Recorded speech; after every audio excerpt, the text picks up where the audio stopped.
Oh, I think they're doing a great job. A lot of them are. Good afternoon, Dwayne. How are you? Not too bad, sir. Ladies and gentlemen, Radio Cayman's Talk Today with Sterling Dwayne Ebanks. But I do have some questions. There are more questions than answers. Radio Cayman's Talk Today. If you're ready to talk, we're willing to listen. Well, I really enjoy this program today. Cayman Islands' foremost listeners' participation program. May God bless every person.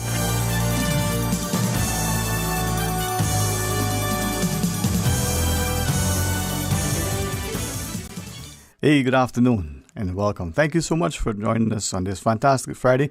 And in particular, it's even better. It is the CI Retro Talk Today special presentation. Program today will focus on the Cayman Islands unsung heroes. We're going to hear about a Caymanian seafarer, Mr. Andrew Purry, who after his ship that he was on was wrecked upon an isolated reef off the coast of Central America in the 1932 hurricane that devastated most of the Caribbean basin region. Our other unsung hero is going to be Dr. Alfred Horder, who came to the Cayman Islands in the late 20s, fell in love with the people and the place, and never left.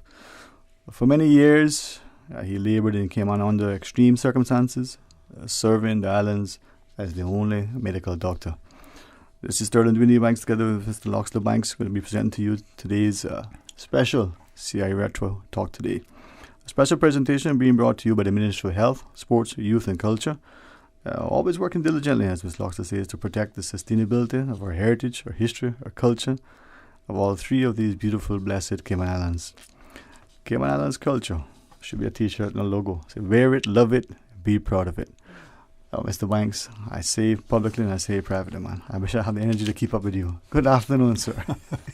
Well, we're here. We're ready to go. Here we go. And just mention here to our listeners that hopefully that we will be able to accommodate your participation after the 2 o'clock news. Hopefully that we'll be running close to time. I think maybe we're already a little bit behind, but hopefully that we can catch up. In the studio we have, I think you've been in this studio before? Never. Her first time, sir. Oh, first time. Miss Melanie Sims, and she is the head of protocol government, and started out here in this studio right across the way there. How many years ago was that? Many. In 1988, actually. Called me up and said I needed a job. I said, you need a job? That's right. That's right. She was that bold, huh? That's right. She was that bold. But wasn't even out of high school. Think about that. Yeah. Anyway, and she's still around. Huh? Melanie is head of the protocol office, and as you know that on the Heroes Day 2021, we'll be celebrating our seafarers. Mm-hmm. And of course, Mr. Andrew, as you just heard Dwayne talk about, he was he was very much involved in the seafaring tradition. But Melanie, I know it's important that these folks listening get their nomination of their seafarers into the protocol office. So in 17 seconds, just tell us what they have to do, and we'll get on with the program. Wow, 17 seconds. Good afternoon 16, to you. 15. Good afternoon to Cayman Islands on a whole, and I'm very pleased to be here. Thank you very much to make your acquaintance, Sis, and this place is so full of memories, let me tell you. But focusing on why I'm here today to speak to you about our seafarers and their heritage and what they will mean to us and what they mean to us and what we will try to establish on National Heroes Day taking place next year, January 25th, holiday Monday. And we'll be celebrating them, and the nomination period is now open. We're winding down to the final days of the nomination period, ending on the 31st of October.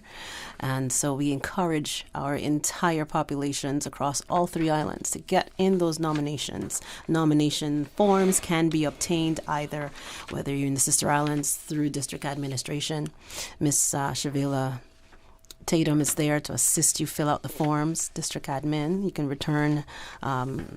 call her by 925-0830.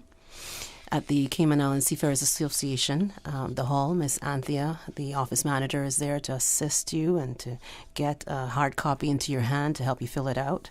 Or from the celebratecayman.ky website or the Ministry of Health's website. You can go online at the celebratecayman.ky website, download the form, fill it out, or you can fill it out on that site.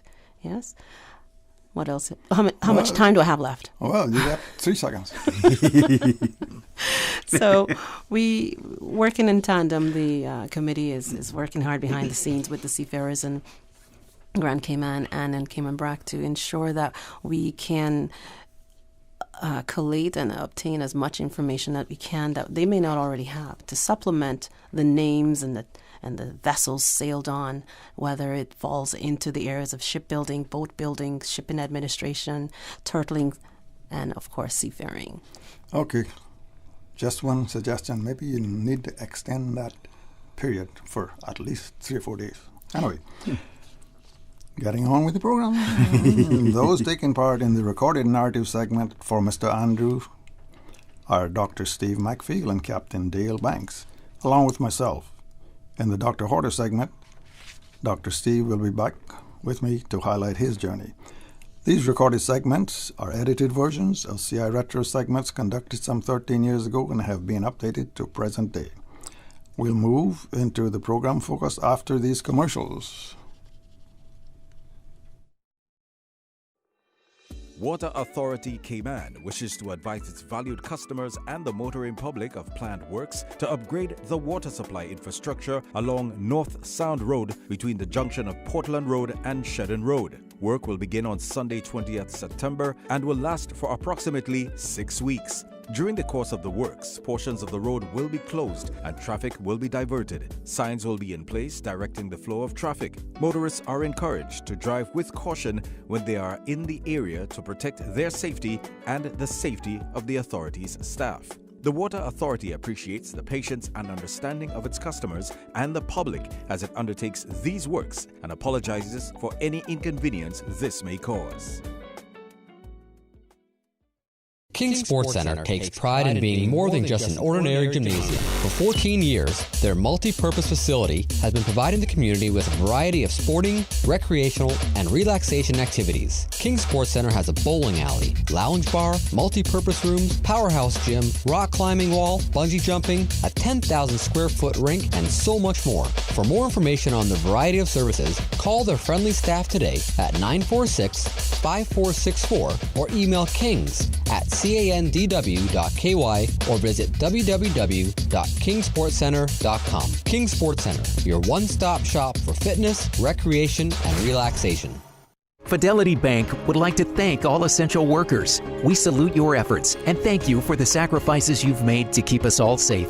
During these challenging times we're facing, our top priority is the health and safety of the communities we serve. And while it's true that things are changing rapidly every day, one thing that will never change is our commitment to giving you the best and sound financial solutions to help you during and after the coronavirus pandemic. At Fidelity Bank, our focus will always be you. Fidelity, we're good for you. While some doors close, our online banking is always open. At Cayman National, you can bank anytime from anywhere through our online banking platform. Skip the line, save time, and use a service that fits your schedule. Enjoy reduced fees and benefit from own account transfers, third-party account transfers, electronic funds transfer, and bill payments, all at your convenience. We're your bank, and we're here for you anytime. Talk today. But I do have some questions. Talk today. Cayman Islands' foremost listeners' participation program. Talk today. Because there are more questions than answers. What the public is saying. Waging to take your calls right now. Sterling Dwayne Ebanks.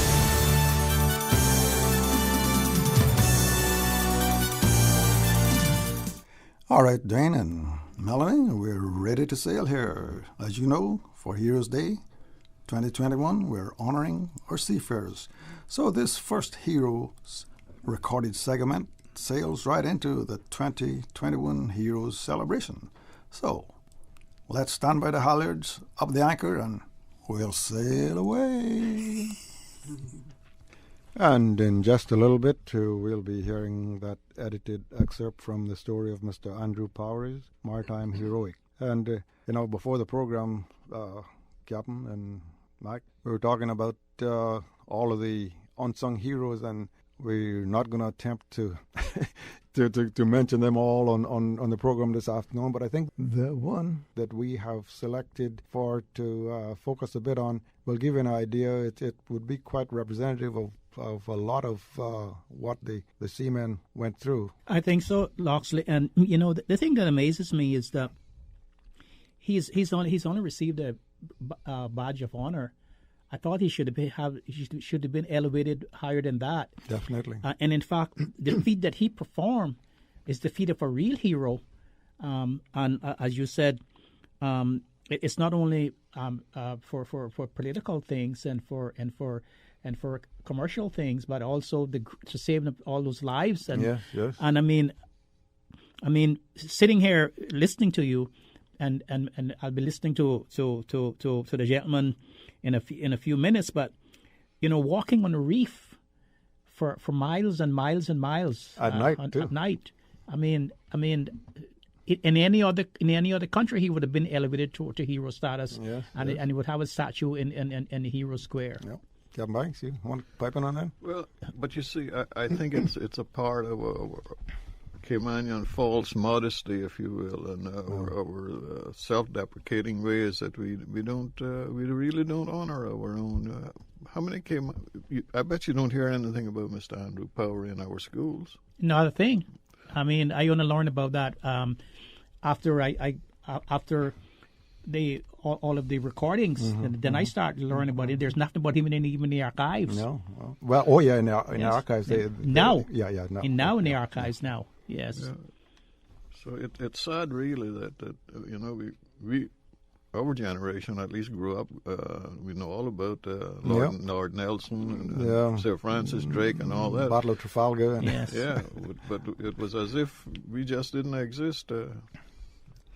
Okay, and a hero is described as someone who displays great courage, outstanding qualities, great strength, endurance, perseverance, and humility. And I think all these things will come out in these two stories this afternoon. As I said, they're all embedded in Mr. Andrew's story. And we'll pick that story up 3 days after Mr. Andrew, who was fishing out on the Muscogee coast with 4 other men on the schooner Magnum in 1932.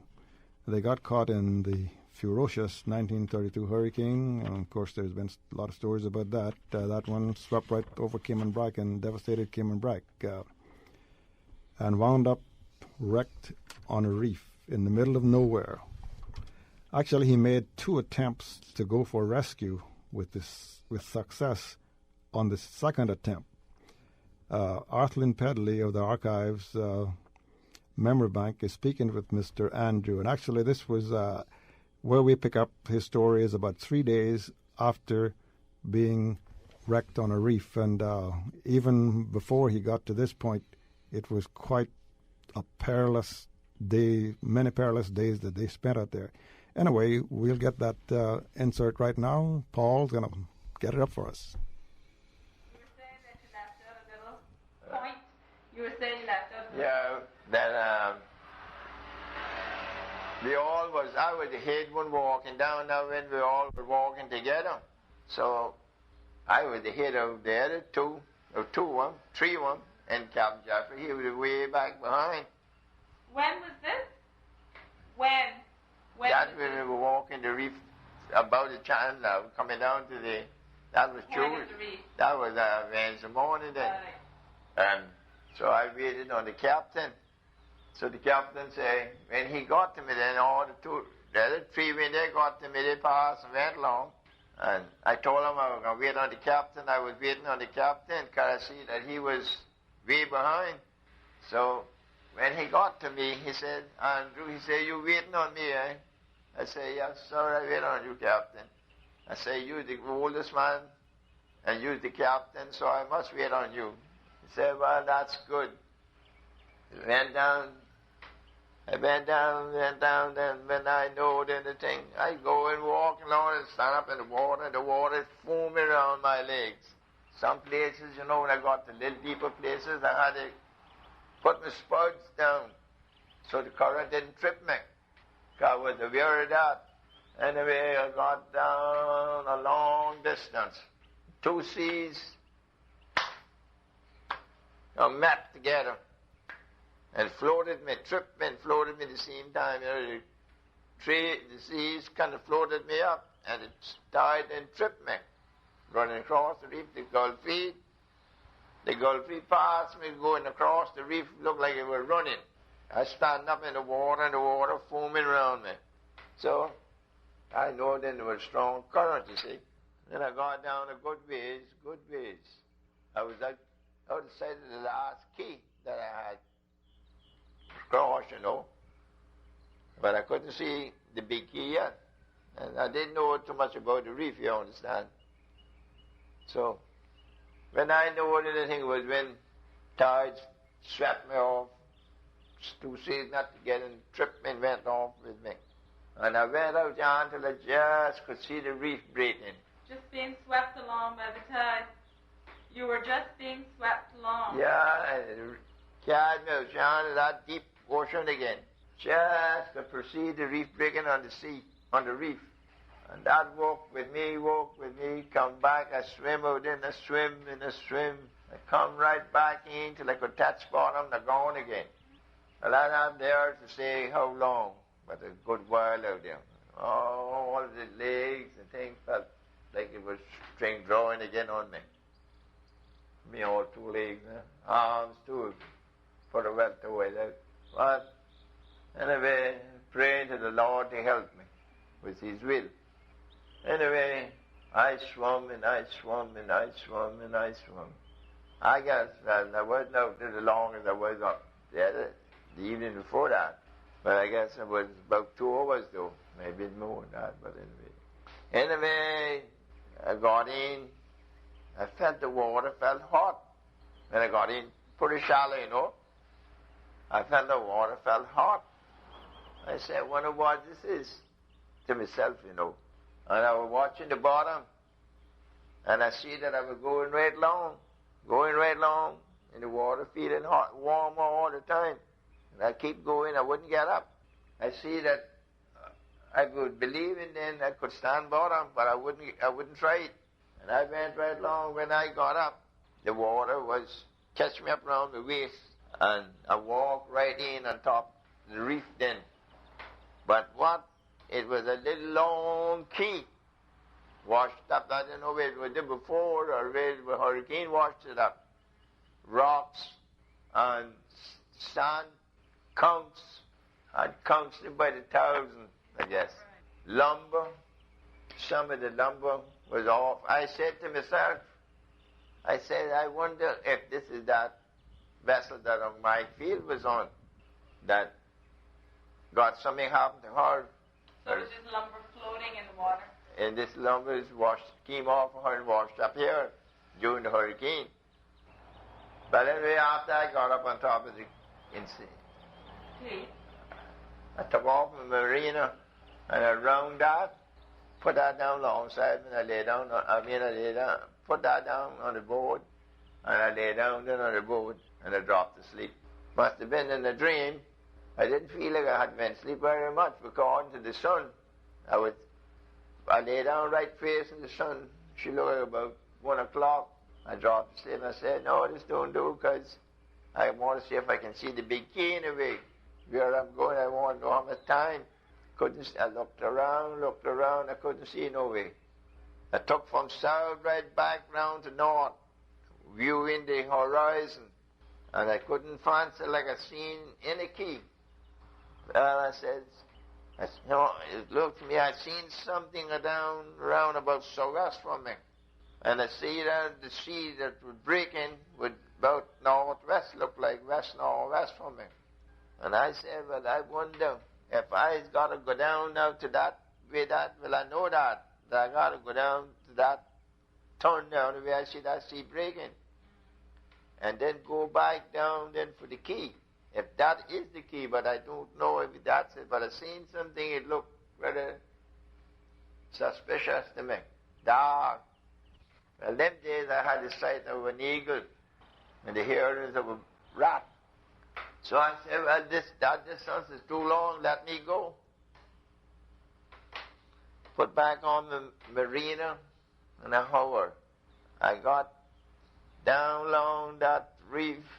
I swam across.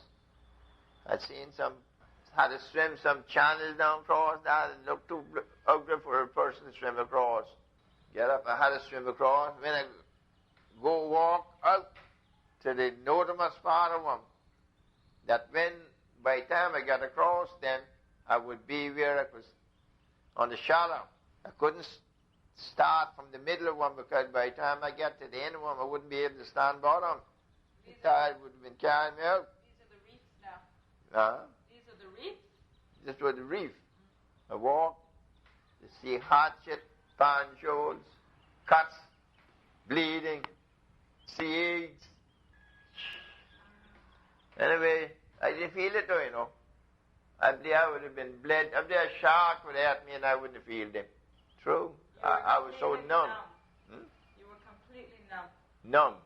Oh yeah, wet from Saturday all day, wet from Saturday morning. Friday wet all day. Saturday wet all day. Sunday wet all day. Monday wet all day. Tuesday we had dried up a little bit. Right back again Wednesday. And well, the worst time that I felt, it was when the sun went down. When I seen the shore getting close to the water. Where were you at that point? Oh, I couldn't even see the sun key yet. I couldn't even see the sun on the big key yet. I mean, you know, it looked like sun. Everything looked like it was dark. I mean, you know. So, but that's the only thing that I said that I mean, you know, that I believed in was the key. You talked about crossing some lumber, finding lumber that floated. Did you ever hold on to some of the bits of lumber to get? No, I couldn't carry that with me. It was no help. Too long, too heavy. Too heavy and too long. I couldn't carry that with me. You see, and it was the only one how I could use the lumber, and that was to swim on it. I mean, you know. Right. But that is the place I was walking, you know. Yeah. But the swimming wouldn't come sometime. Right. When the reef broke. And When the reef got channels across it. And the sun was getting well down in the eyes. I began to feel bad then, because I see the key was so far away from me, and I didn't know the position of the situation of the reef then down to the key. I didn't know where it was channels or what it was, how deep the water was, you know, anything. So I felt kind of ticklish. Anyway, I trust God would be with me, and I hit that down long, and by the time, just about an hour before the sun set, the tide had begun to go down, put a good tide. And I don't know. Going out. Tide is going out. Going out. I mean, tide falling. Well, by the time she saw it, or before she saw it, it was getting further low. And by the time she saw it, I don't think that it went much lower than that anywhere. And I started off running down across that reef. You see hatchet, curries, sea eggs. The tide, the sea hit me, knocked me down, and getting so weak on that. And I caught hold of a pan shoal. I thought that the two arms were going to tear out the socket. And I said, well, I know if this pan shoal broke off or I had to let it to go, it's goodbye again. Because I know I had our mind to believe in that I wouldn't get back to the reef. But then God helped me that pan shoal never broke. Well, when the sun really set, it was the time that I felt bad because I didn't know the position. But anyway, I said, the key got a lighthouse on it, so I know that'll be giving light. I'll see it by that. I wouldn't be able to see the key, but then it was a bright moonlight too coming. And we'll get back on the reef with Mr. Andrew right after you hear these messages. And we continue on with Mr. Andrew Powery's incredible journey as told to us by the man himself, Mr. Andrew. I walk that reef down. I see all kind of young sharks, see them big cut-eye snappers, sea cat, him stuck on the, I didn't see cat away, it was maybe a young octopus stuck on my foot, went down a kind of hole like, and when I dropped my foot and hollered, I thought I waked him up on the key. Well, too far away for that. Anyway, God help me, because after hurricane, after bad weather, the sharks visit the reef plenty. Anyway, that's their feeding ground. And big ones, big sharks, visit the feeding ground. Well, I was in dread of them in the day, waiting in the night. God help me that I went long and don't see no big ones. Run. Sometime I run, that's before the sunset, just before the sunset and after. But after the sunset, then moonlight shined out. So you could still make your way along? Huh?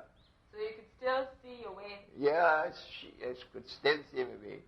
And I don't know if she shined, but what the clouds don't look like. And she was at about 2 nights, I guess, off of fulling. That makes the tide was running so strong because she was getting toward the full, you see. When I got down, then rested the key. I was still on the reef. I didn't see no light, like from no huts or nothing.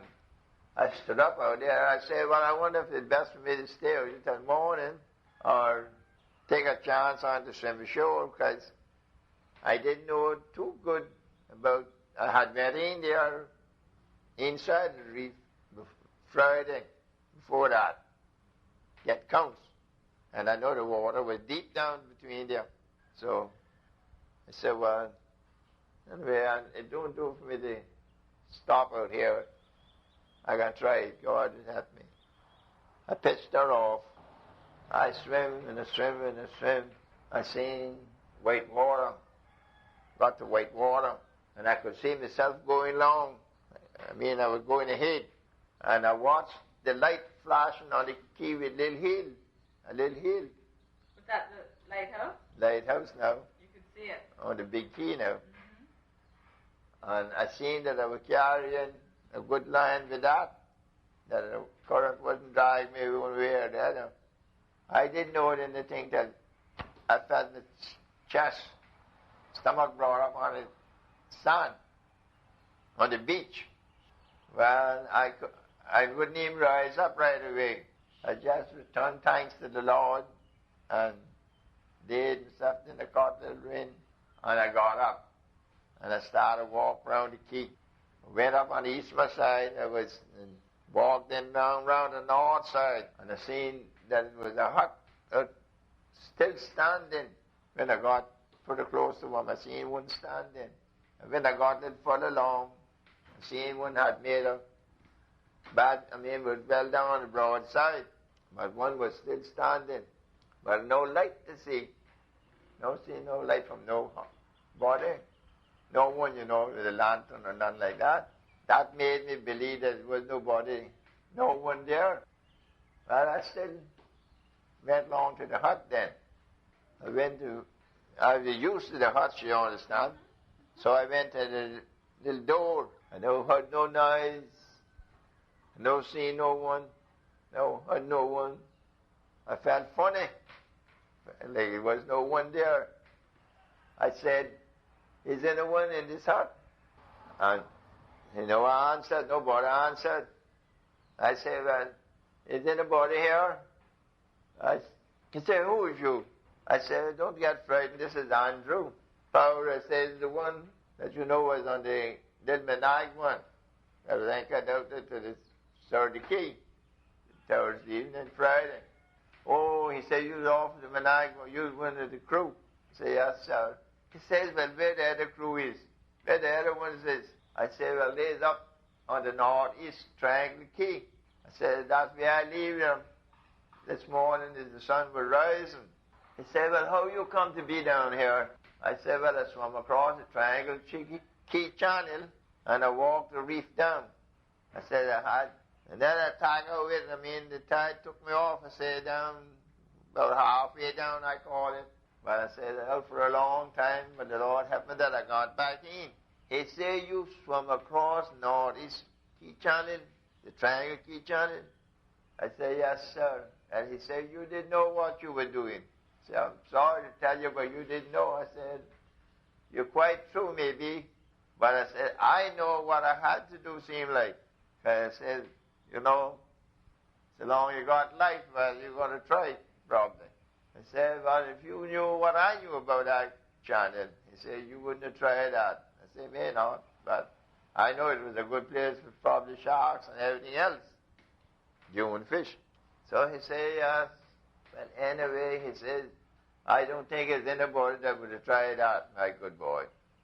He said, you didn't see me Friday evening, came down on that beach and waved to you fellas. Now, he's still laying down on his bunk. I'm still standing by the door, not him got in no further than that. He said, you know, seeing me waving to one? I said, yes, sir, I seen you waving. And I told the captain there, brother, I said, that man wants something with us. I said, but no one wouldn't decide to go. So I said, that's how it went. No one wouldn't decide. I said, that man wants something with us. I said, there's only 2 men on that key, and you never know what has happened. They wouldn't go. Nobody wouldn't go. But they remembered him then when they come to find out their need, where they was up on bow, like a key, on top of a old vessel there, bottom knocked out. Not a plate, not a cup, not a spoon, not a drop of water to drink or nothing. He said, well, Andrew, he says, I can't go again tonight to look for him. In the morning, he says, I will go. And he said, you don't have to go. He said, you stay and cook something for us by the time we get back. So I said, okay. I know slept, I know short. I don't believe. Pain. I had the aches in my feet. Oh, all I could see was that night coming down from that reef, all I could see was the black, long, prickly eggs standing up on the bottom there. It's all about God and I that really knew what I went through with, Anyway, he says, and when he leave the hot damn morning, he leave before sunrise. By the time he got showered off, got into water and was going to step sail when they were stepping their sail. I done step and pull in on his mean sheet. The sun was rising. She would pop in the water. Was the other gentleman with him? Oh, yeah. 2 of them went. There was 2 of them on the quay, and all 2 of them went look for them fellas. And a nice catboat, And they had a trade wind up and down. They got back just a little before sunset. When the mate was the only one, spoke to me about it when he landed on the big kid in the Serranas. He said, Andrew, well, we didn't thought, or I didn't thought that you had to swim a channel like that and walk that reef. He said, I didn't thought that the reef was as long as that. He said, well, you really done something. I said, yeah, thank you. Yeah, he said, you really done something. The people would tell them, I guess the other ones wouldn't even say anything. But anyway, that's all right.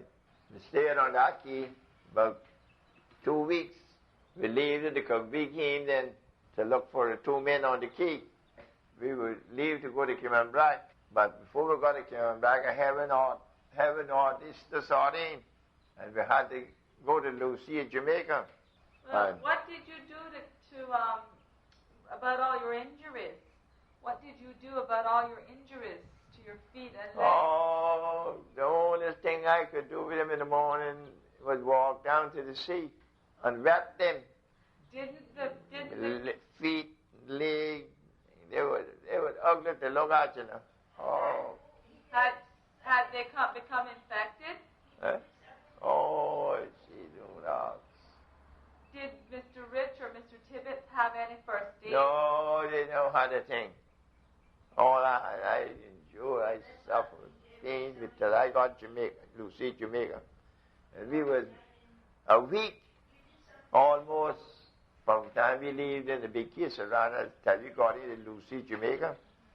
What did you do there? When we got in Lucy, Jamaica, old Captain Theophilus, now the captain of the vessel, Will Richfather, you know who I talk about, and the old man Bill Tibbets then.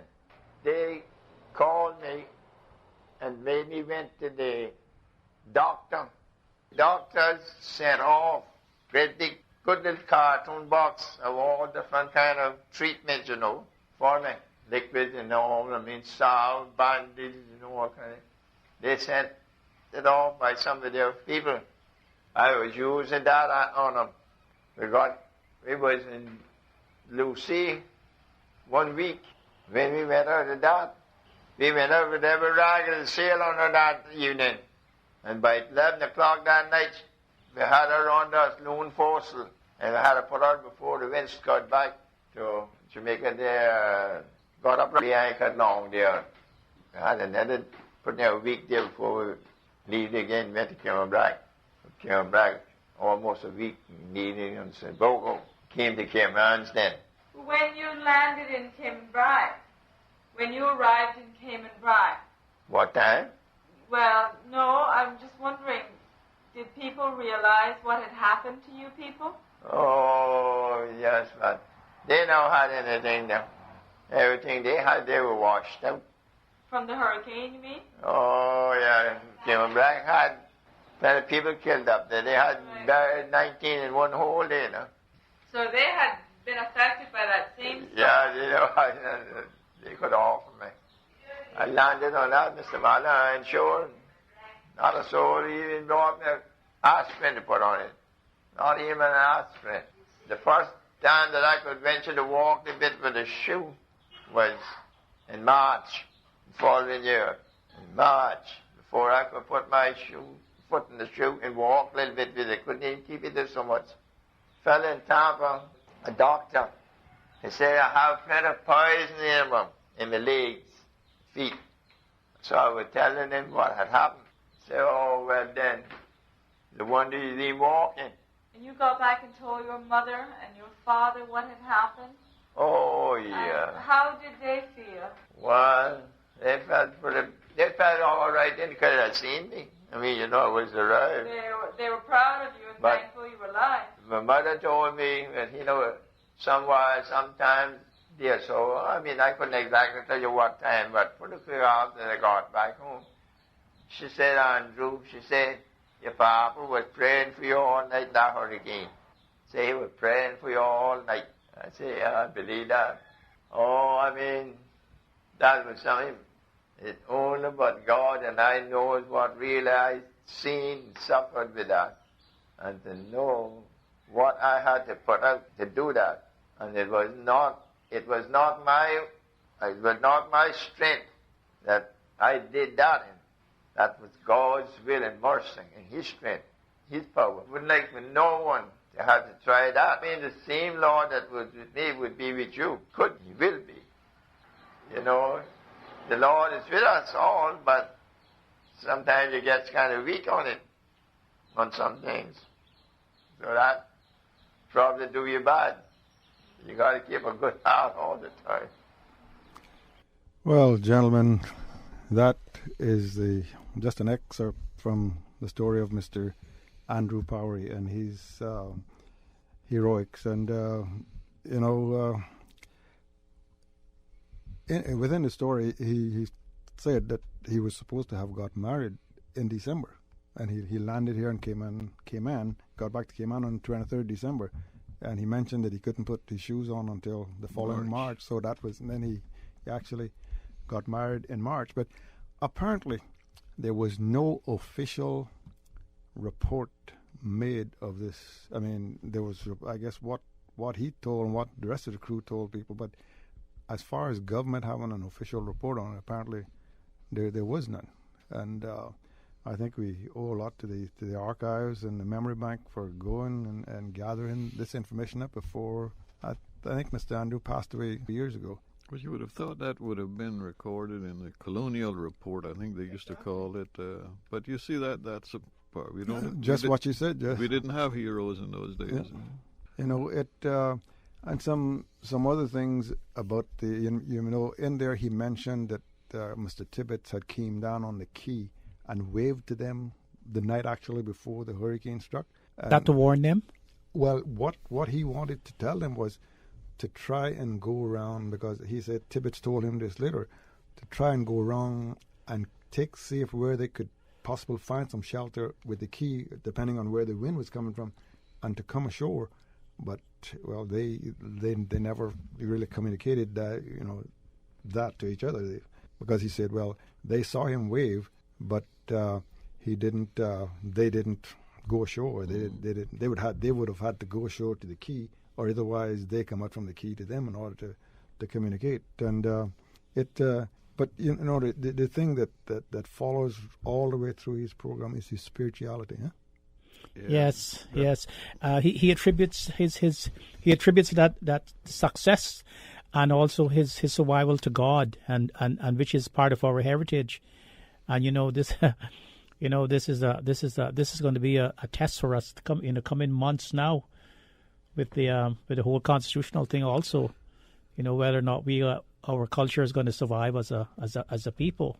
Well, you know, it would be impossible for anybody to understand or comprehend the pain that poor Mr. Andrew must have went through. I know, you know. But I can remember stepping on CA as a little boy. Yes. Just a few of those drive you crazy with pain. Yes, I think all of us can relate to that. But thinking of him and you know, I can imagine those reefs just being covered. I mean, he had nowhere to step but on the CA. And with no food and no sustenance. I mean, you know, and for all that time. You know, and you know, and with the sea washing him away, and trying to get back and swimming, he must have been a tremendous strong man. Physically strong. He was 20 years old at the time, and you know, the whole story, and part of it, he mentioned the treatment that Mr. Tibbetts then gave him when he said the first thing Mr. Tibbetts then was poured half a cup of water and tell him, no, you drink this, you can't have any more. And I think he said he gave him a spoon or two of pork and beans. And in his, you know, this is all in his conversation. He said, and I don't know how that didn't. Well, but on the other hand, if he hadn't eaten or had water in several days, that was the right way to handle it. That was the right way to handle it. You know, I mean, it's quite a story. And as I said before, somewhere along the line, I think, you know, there's got to be a way of us elevating some of these heroes to a higher. So where's his name now? Is his name on the Wall of Honor on Hero Square? Is it there? I would believe that it's there. But that's all. Yeah. But I mean, a man accomplishing you know, a feat like this, you know, it deserves more than that. But you know, he went back out to sea many years after that and served. You know, But can you imagine any nationality in the world out doing that? Oh, no, never. Well, that's quite an incredible story there, and we've got the news coming up in just a little bit. But in honor of Mr. Andrew's faith, you heard him mention it all through his narrative. We're going to play a song that's for all of us.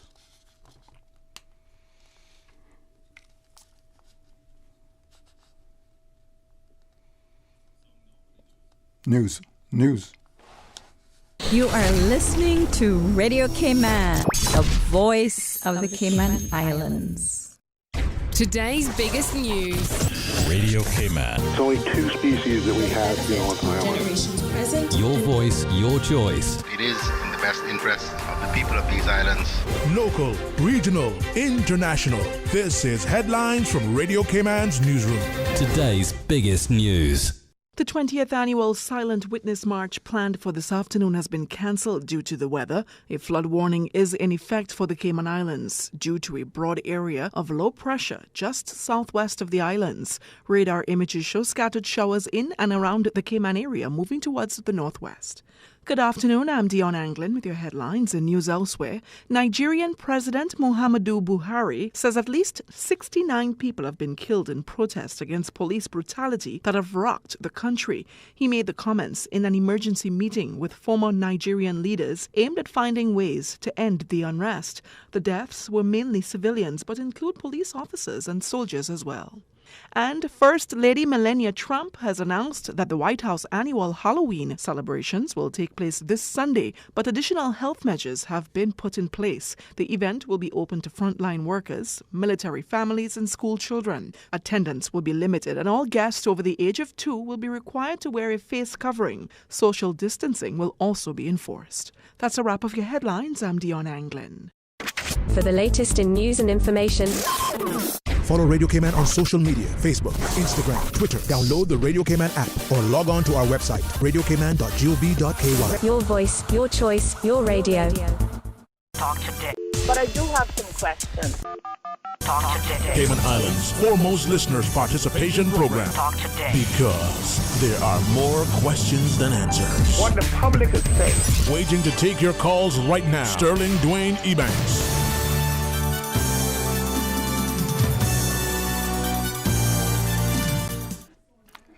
And as we said, we are going to play one of those songs in honor of Mr. Andrew and his faith. And I think you'll recognize this song. So, Paul, can we get it up? Faith of our fathers living still, in spite of dungeon, fire, and sword. Oh, how our hearts beat high with joy whene'er we hear that glorious word. Faith of our fathers, holy faith, we will be true to thee till death.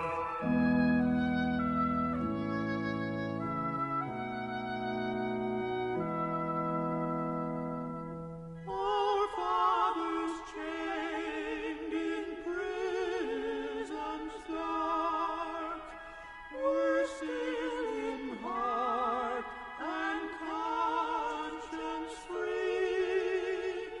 How sweet would be their children's fate if they like them could die for thee.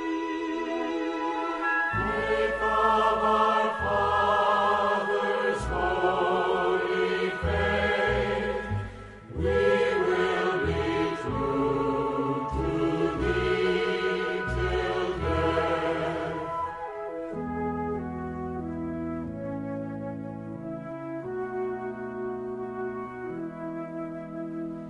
Faith of our fathers we will love, both friend and foe in all our strife, and preach thee too as love knows how, by kindly words and virtuous life. Faith of our fathers, holy faith, we will be true to thee till death.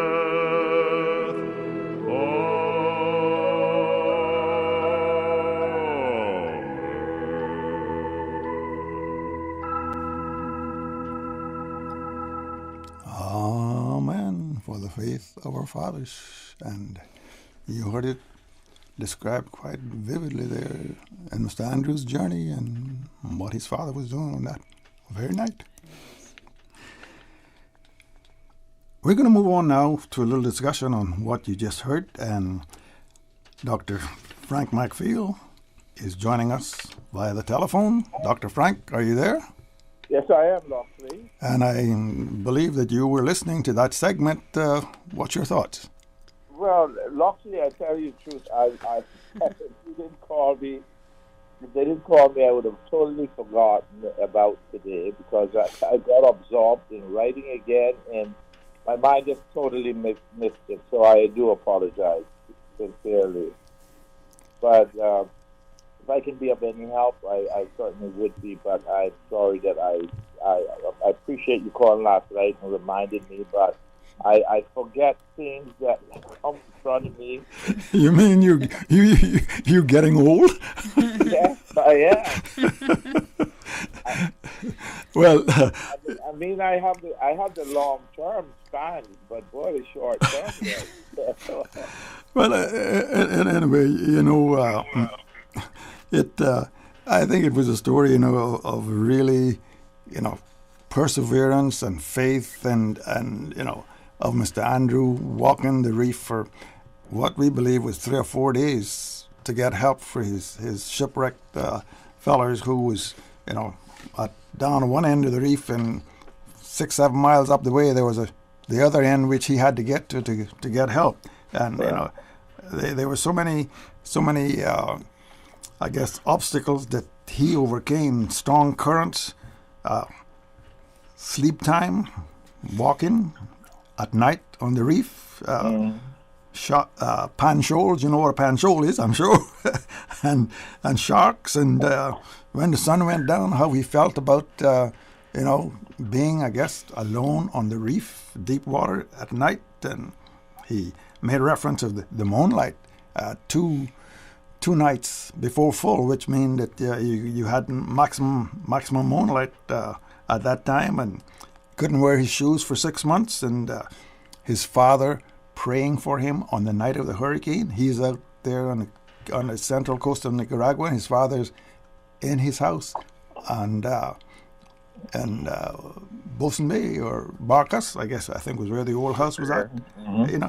It's such an incredible story, and for him swimming across so many channels, shark infested at night, and Melanie is in here with us from the protocol office. Melanie, give us what you thought about it. Amazing. It is definitely one of those untold stories that we look back on and we realize that the story is told, and historically we have a hard time with documenting things like this and being able to relate to it. As a college student, you're looking for stories like this for papers, and where is it? You now have the Google, but you don't. This is not readily available, so this is quite a treasure, and I thank you, Mr. Loxley, for bringing this out into the forefront, especially now as we're looking for heroes such as him. During our National Heroes Day nominations period, as he mentioned in the retro program with Captain Dale, as he mentioned, we have a hard time honoring our people, whether it's the regular Joe nominating someone like Mr. Andrew Powery for a National Hero Award or something similar, because these are what these awards are about: the bravery and the intentions of striving and surviving. As we as Caymanian, we know nothing better than that. And it's empowering. Thank you for sharing it. Well, Doctor, hopefully that you'll stay with us and that you'll be able to listen to the Dr. Horter story, which is coming up a little later. Okay. And Dwayne, what's your thoughts? When I hear not only recounts of the story, but when I reflect on our seafarers, and sometimes you draw close to home, whether it's your uncles or the stories of your own father, and their faith. People, I say this carefully, but I don't say it in a sense of apology. People get caught up in religion, but they never seem to reference the strong faith that are exhibited. They don't necessarily make any pomp and circumstance and come, banging drums and gongs and the like. Mm-hmm. Just like they would say, trouble don't blow shell. They didn't have to wear their faith, in some clanging manner. But it was evident in who they are. The grace they would say before they eat, the prayers they would say, and the fact that the stories that they would tell you, whether it was extreme heat or whether it was, some severe weather. Mr. Andrew mentioned, they left what was now safe harbor and go out, and his reference to sailing, the terminology, if you didn't, wasn't cognizant of it, realized he hit bad weather and he said he had to turn back. Yeah. Right? Although he had every rag on her. Had it, okay, and that wasn't a squall. No. Well, they were sailing with all their sails, and then they tried to make it through the weather by reef. And the terms that he used, reefing her down to just her forestaysail, and then putting a drag on her. And that is extreme weather for you to have to do that. And they finally, I guess, had to turn back and go back to Lucia, Jamaica. And I guess was our drag is akin to what, throwing the anchor overboard in a sense, and it's a drag to something right to give you some type of control. Yeah, and doing that to see what they've gone through. So in his date of sail to the latter years of the big vessels, our seafarers, I believe, had and exhibited and drew and called upon their faith. And it wasn't false. It wasn't only in times of when they were facing something perilous. I believe it was something that they had with them. No, they lived it, whether they were in the ground digging potatoes or cassava or whatever. And his mother says your father was praying for you, right? So the prayers of the family, the parent, it's been evident in our history how that is important. And I think we've been fooled by men of late to believe that somehow that makes us weak and it can be easily dismissed and disrespected. It's just unfortunate. Dr. Frank, I know you probably want to slip in there for a few words. Right.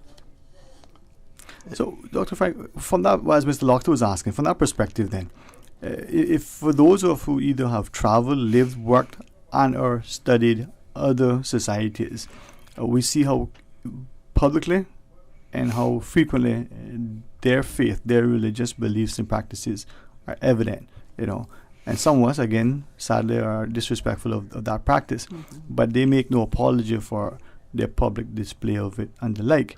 Correctly. In the Cayman context, though, knowing our historical sort of grounding, understanding our practices, and then being able to hear a story such as this, right?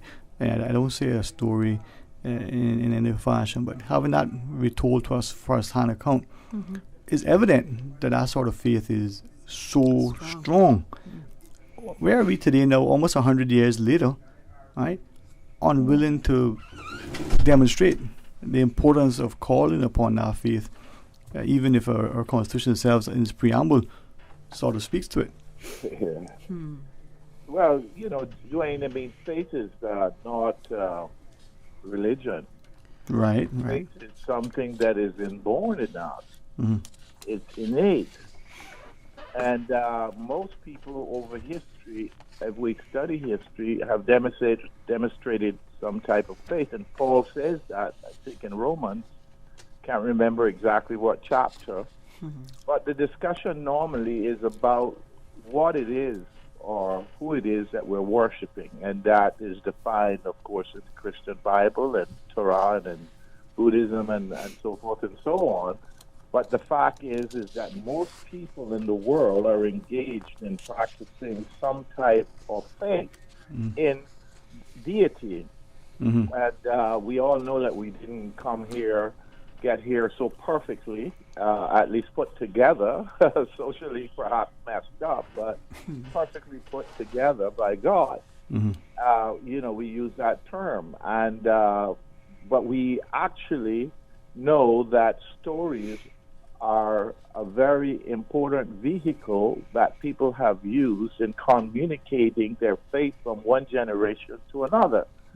Without stories, we cannot communicate faith because the faith that we have is a generational faith. And if we lose contact with the past generations, as you are now trying to demonstrate, we lose the power of faith because we learn from the elders. And if the people in our society that are now elders, for instance, are not demonstrating a type of faith by by what they call in German their Beruf, their profession, what they do in their daily lives, then they're not demonstrating that faith. They're not continuing that faith because we tend to separate our faith from what it is that we do to survive. And the seaman knew that he could not separate his faith from what he do to survive because he was dependent upon the stars, he was dependent upon the moon, he was dependent upon the sun, he was dependent upon the breeze, he was dependent upon the sea, he was dependent upon everything that God had made in order to be able to survive. So he was in the perfect wilderness to be able to attest to the fact that God is real and all these things that he was experiencing, that he was challenged by, that he was supported by. The fish that was coming from the sea, the turtles that were coming from the sea. So there we have it. We are living in the artificial wilderness today.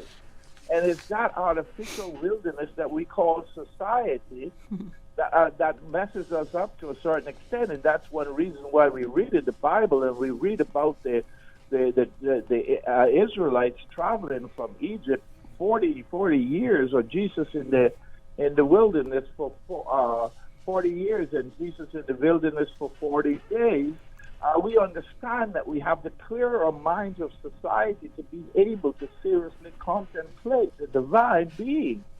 And so these stories, when they're properly told and when they're properly written down, and when our society teaches our children to pay attention to the stories of their ancestors, it is the strength of the ancestors' story that keeps us together as a cohesive group with the same basic belief structure. And this is what we're missing. And I am sorry, I know there are a lot of stories in the archives here that have been taken in memory bank, but we need to have these stories available to to children, taught in schools. Teachers that come into our society to teach our children must know our story, must know our faith. It is this basically predicament that we're in where people either don't know, because some people will say, oh, I didn't know that. That's right. But they didn't know because they haven't been a part of the culture, or they're not old enough to remember when we had to, no TV, no radio, and our parents had to, and grandparents had to sit us down and tell us these stories. I mean, Steve McField, Dr. Steve McField is such a great storyteller because he comes from a storytelling family, from a storytelling generation. He loves stories. He would, if that's all he could do in life, he would have been happy. He just tells stories. He tells stories. Well, you know, and the stories, everybody loves the stories. So if they love Steve McField's stories and love them so much, it tells us that they would love other stories if we were to invest in storytellers. Now, the cultural foundations have had storytelling times, and people go to see that, and they're some great storytellers in Cayman, but you can't tell all the stories one time. It has to be part of a ritual. And so we need Loxley, as you have said and as you are doing, and Dwayne is stressing, and we need to always focus on the fact that from a sociological and from a psychological point, stories are important in giving people faith. Yes, sir. Faith is important in assisting people in finding direction and being able to use faith as the compass, the moral compass that we have in our society.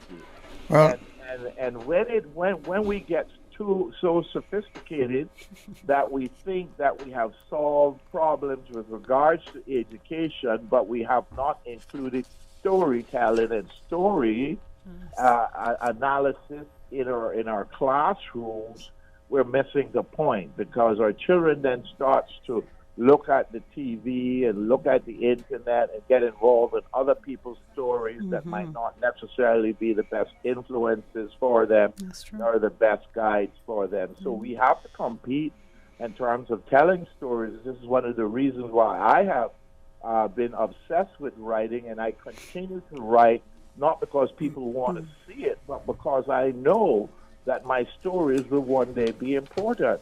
And I know that Steve has done a magnificent job in preparing a book for this particular Heroes Day that is coming up now. And I think I haven't read it, but what little he's told me about it and what little I've seen, I think he's done a magnificent job. And I compliment him for that. He needs to be complimenting for putting his time in there when he could be in the courtroom making a lot of money. He's there doing these things. Those types of people like Dr. Steve Matthew need to be rewarded, because later on, without our stories, all we will be is somebody else's story. And that is not where we want to go. And the Jews tell us that, and I'll finish on that. The Jews tell us that they're the greatest storytellers in the world. And when we read the Old Testament, we find that. And we find that the importance of stories to understanding the power in which the Old Testament has. Doctor, and I think you make mention of Steve's stories, and he's in this next segment coming up here with Dr. Horder, because we could not come up with any narrative, any audio of Dr. Horder. But Steve has, and some of the other folks in Cayman, of course, has got the story of Dr. Horder. And I believe that Fox, are we ready to move to that one? Okay. And we'll have some ads first, and then we'll come back and introduce you to the Dr. Horder segment. And hopefully that Dr. Frank, you can maybe just relax the phone a bit there, and we'll call you back at the end of this. Okay, I will listen to it. Okay, it's about 23 minutes long, so we'll have the ads, and then we'll come back for the introduction of the Dr. Horder segment.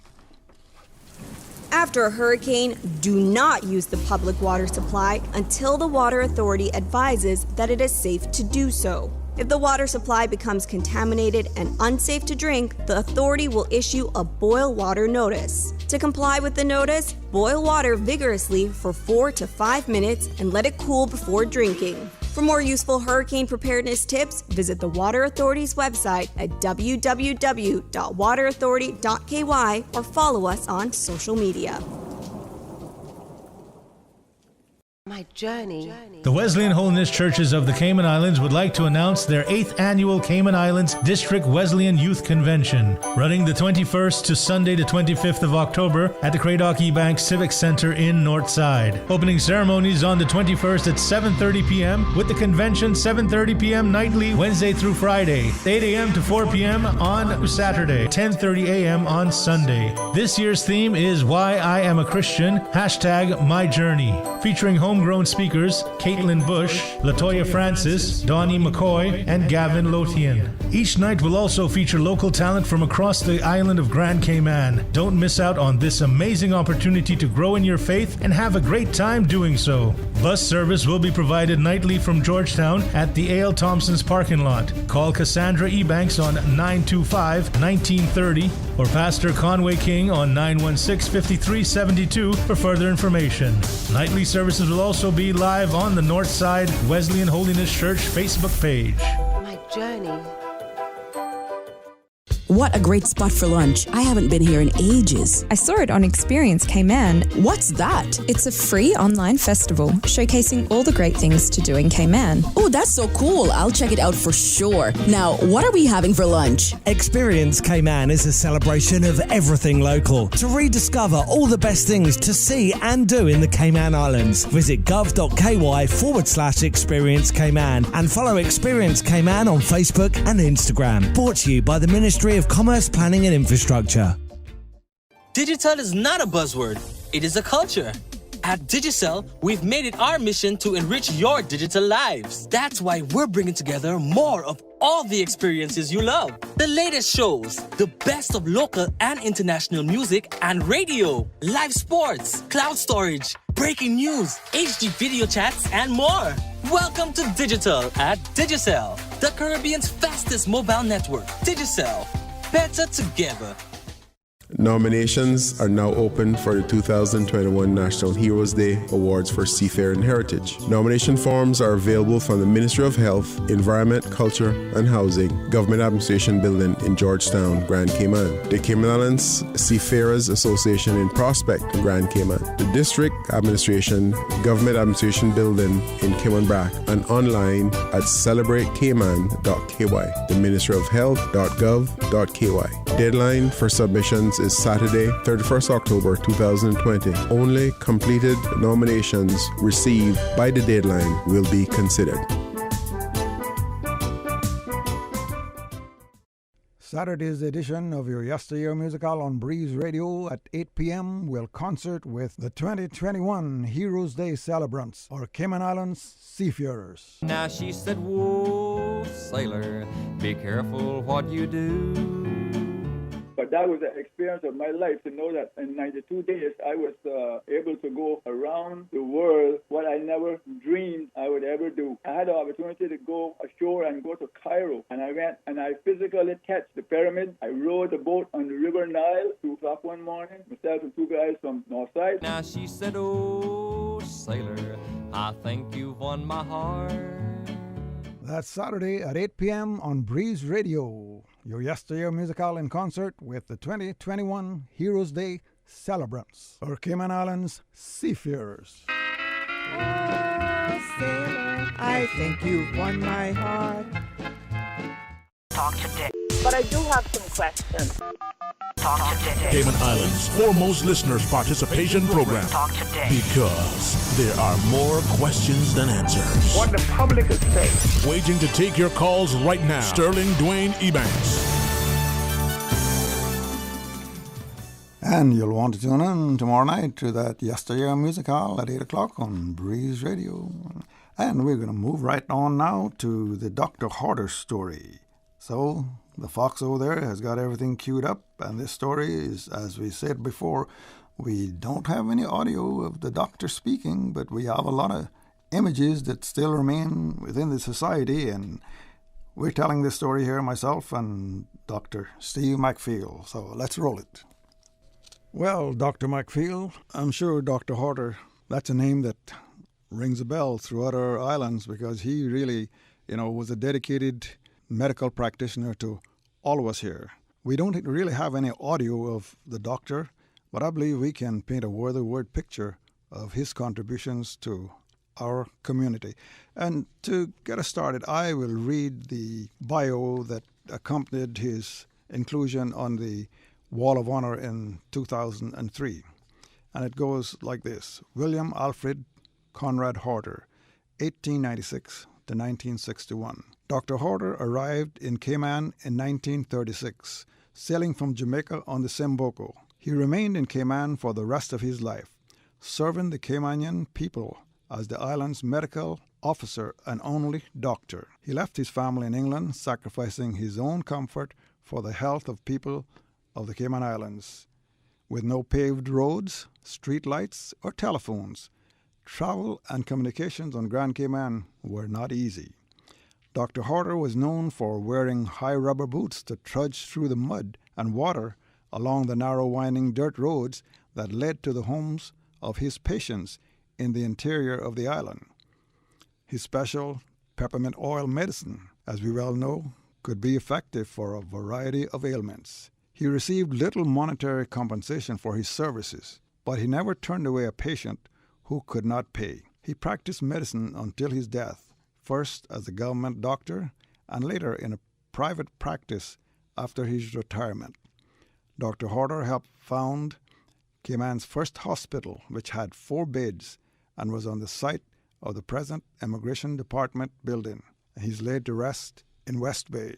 And I know that folks listening, a lot of them would remember his dedication and his service to the people of the Cayman Islands. And at this point, I got to put this in. It would be that some of those folks who come to live among us would have the degree of dedication that Dr. Horder had for these islands and our people, Mike. Yeah, he, I believe that, you said in his biography that he left his family in England and came here and never went back and dedicated his life here. I can see that now. I can see back there. I was pretty young when probably when I first knew him, but certainly he dedicated his life. He would, if you called him to your house, he sometimes he would stay there the whole day and the whole night. The patient to see how the patient was doing. The only thing that I found about him that I didn't like at the time, because of course I couldn't take the smoke, but he used to smoke constantly, and sometimes he would bring a cartoon of cigarettes with him, and he would light one after the other and light one after the other. I remember Loxley after the 1944 hurricane. Up in this area where they call it Surrey Bush, now we call it Central now. A lot of people up there, when it rained so hard that the whole place was flooded, they had to bring people out in boats to put them in places like the town hall and other places, and they had an outbreak of typhoid fever because a lot of the latrines, so outdoor toilets we call them in those days, ran into each other, ran into the wells, because a lot of people didn't have cisterns. They had wells. They would use the wells for everything, for the water utilities. So they had a lot of people got typhoid, and I had a cousin named Corinne that was sick with typhoid fever, and we had her in a special room in my grandfather's house, and Dr. Harder would come every day, and he would stay sometimes 3 and 4 hours and telling us what to do for the fever. And I remember he had his nurse with him, and he was shell shocked from the war. He was partly deaf. World War One. From World War One, and you had to have something like a little funnel that you had to put in his ears. And I remember he says, "Yes, doctor, she has the pain in her left side." And you had to talk to him like that real close up. And I also remember one Christmas morning, there was a feud going on between two men about a woman down in Scranton. And after the march that morning, the men are marching all night, and they're coming down in Scranton. Where they're going to divide all the spoils they got from marching, all the money that people gave them, the cakes and the drinks. And one guy jumped out of the grass and pushed his machete right through the next guy. The guy who had the machete was a guy called Leon Bird, and he pushed his machete right through Harold Miles, big old Harold Miles, who was in the Navy you remember the Navy in Trinidad. Mm-hmm. And Harold, they say, pull a knife out. Harold said, no, I pull the machete out. Said, no, I can't pull it out because I ain't finished drinking yet. So he was standing up all morning with the machete right through his side. And he drank white rum and stuff until he fell right down. And they put him in a hammock. Some men put him in a hammock and carried him down to the hospital that you just mentioned, where the old immigration building is now. Mm-hmm. And we all rushed down there, and it had a screen window, and it had a glass window. It didn't have any window that you could lock from outside or inside.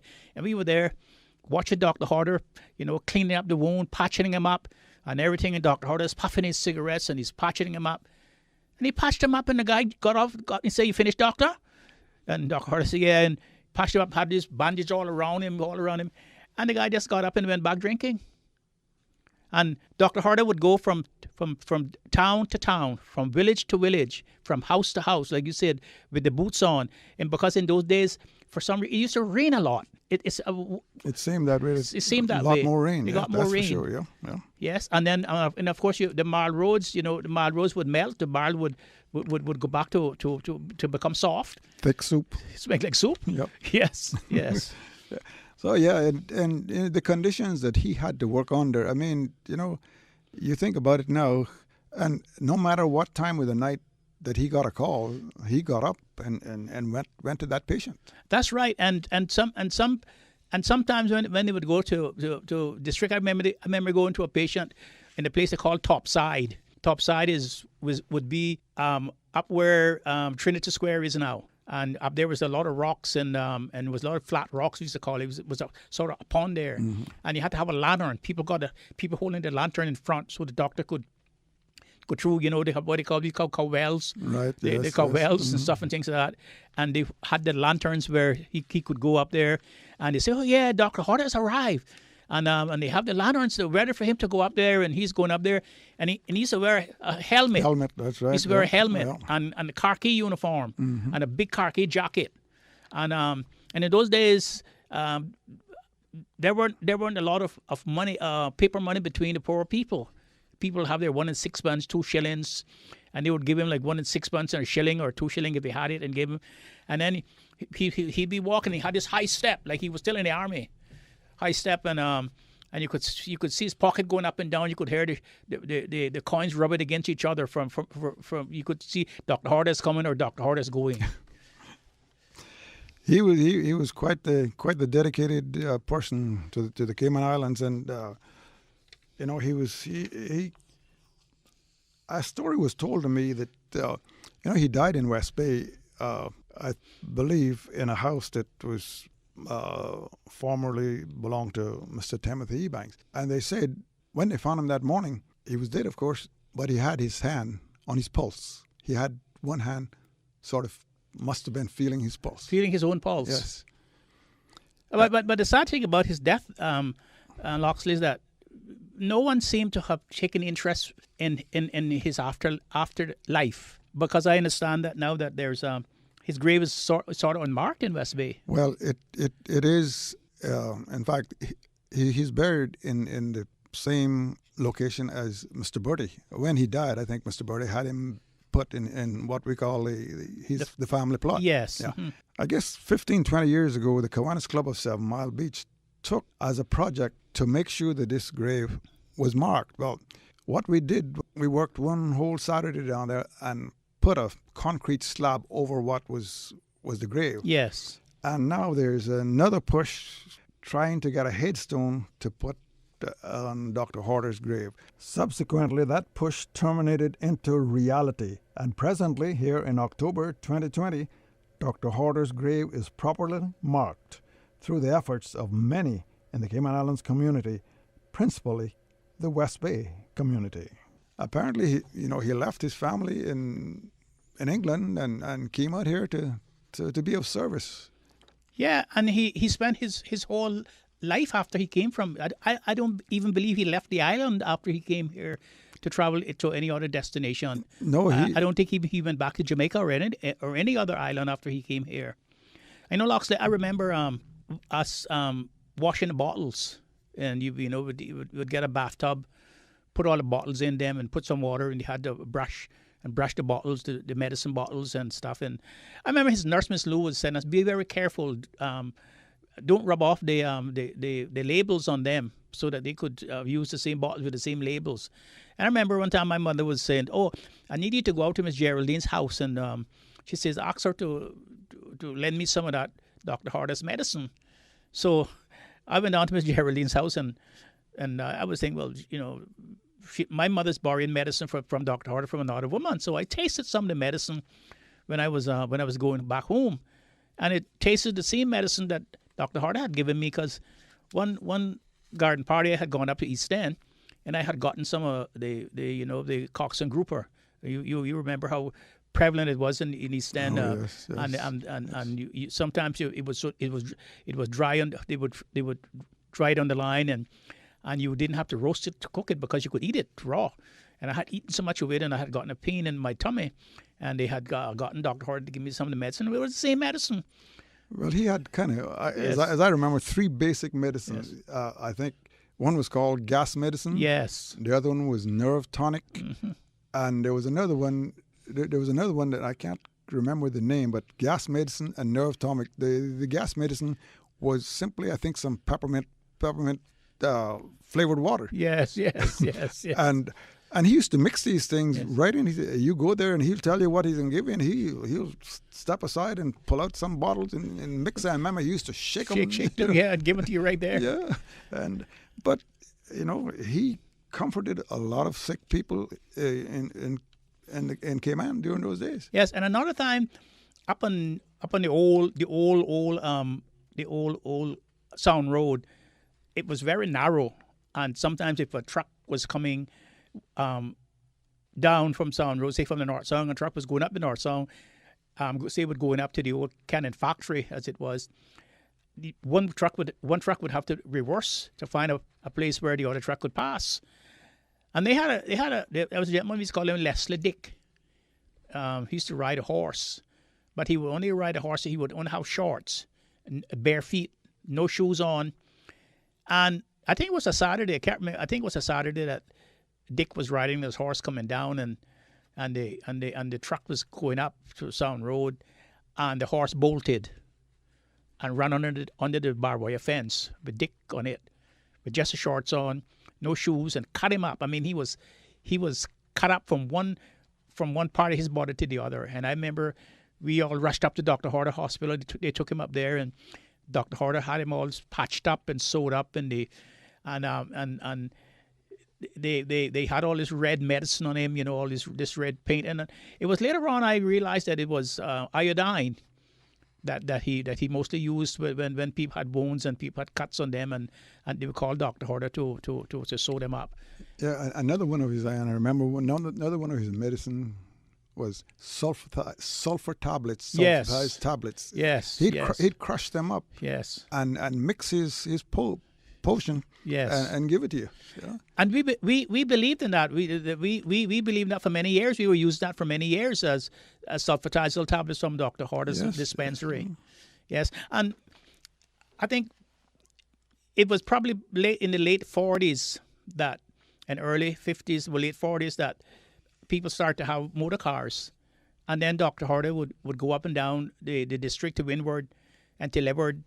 And he would sometimes use Mr. Boy Ebank's car to take them up, to take him and his nurse up to the Borden Town or to Northside or to East End, and sometimes to West Bay. And if I'm not mistaken, Miss Lucille Seymour's mother, Mrs. Maudie, washed for him and pressed for him. And in those days, you had the what they call the wood irons. You put in the wood, you put wood around them and light the wood and then press the irons against them. It was the old 3-pound iron. Oh, 3-pound iron, yes. And I remember going down to Miss Maudie's place with my friend Edmund, and after she had all of those carcass things pressed and folded and stuff, we had to take them out to take them to Dr. Horder's house to collect the money for the washing and the ironing. Yeah, Dr. Horder made a great contribution to the Cayman Islands community. With all of that, the information, and there's quite a lot of information around on these folks who made such contributions. It's a pity that there is not a publication, that really deals with these people who came here and lived among us and made such great contributions that the young folks coming up can learn something about, what dedication means. It's one of our weaknesses, one of our frailties in our society. We seem to believe now today that money is more important than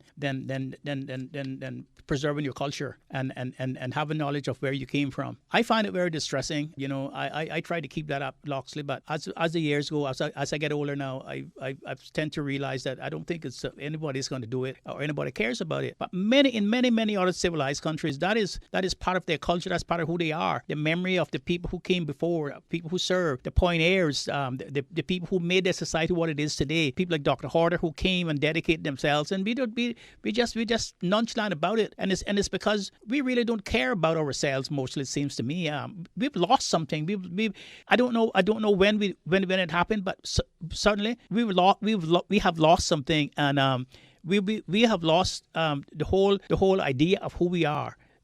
I thought there would be more people who are more interested in it than you and I and a few of us. But it seems to me that we're only interested in things like material things, like a car that has a certain name. That sort of stokes our ego and enlarge our ego. And if we drive in the same kind of car and the other person doesn't have this car that has this name, to me it illustrates a society that is sort of fading away. and have gotten rid of the things that made them who they are. And I think that that unless it would have to be, Loxley, some philanthropist who would donate some funds to have a magazine or to have a book or something, that all of the history of these people and their contributions could be recorded. Other than that, I don't think that it's going to happen. You know, I think about the Wall of Honor, and all you see is names down there. You really don't know exactly. And with today's technology, there should be able to have an interactive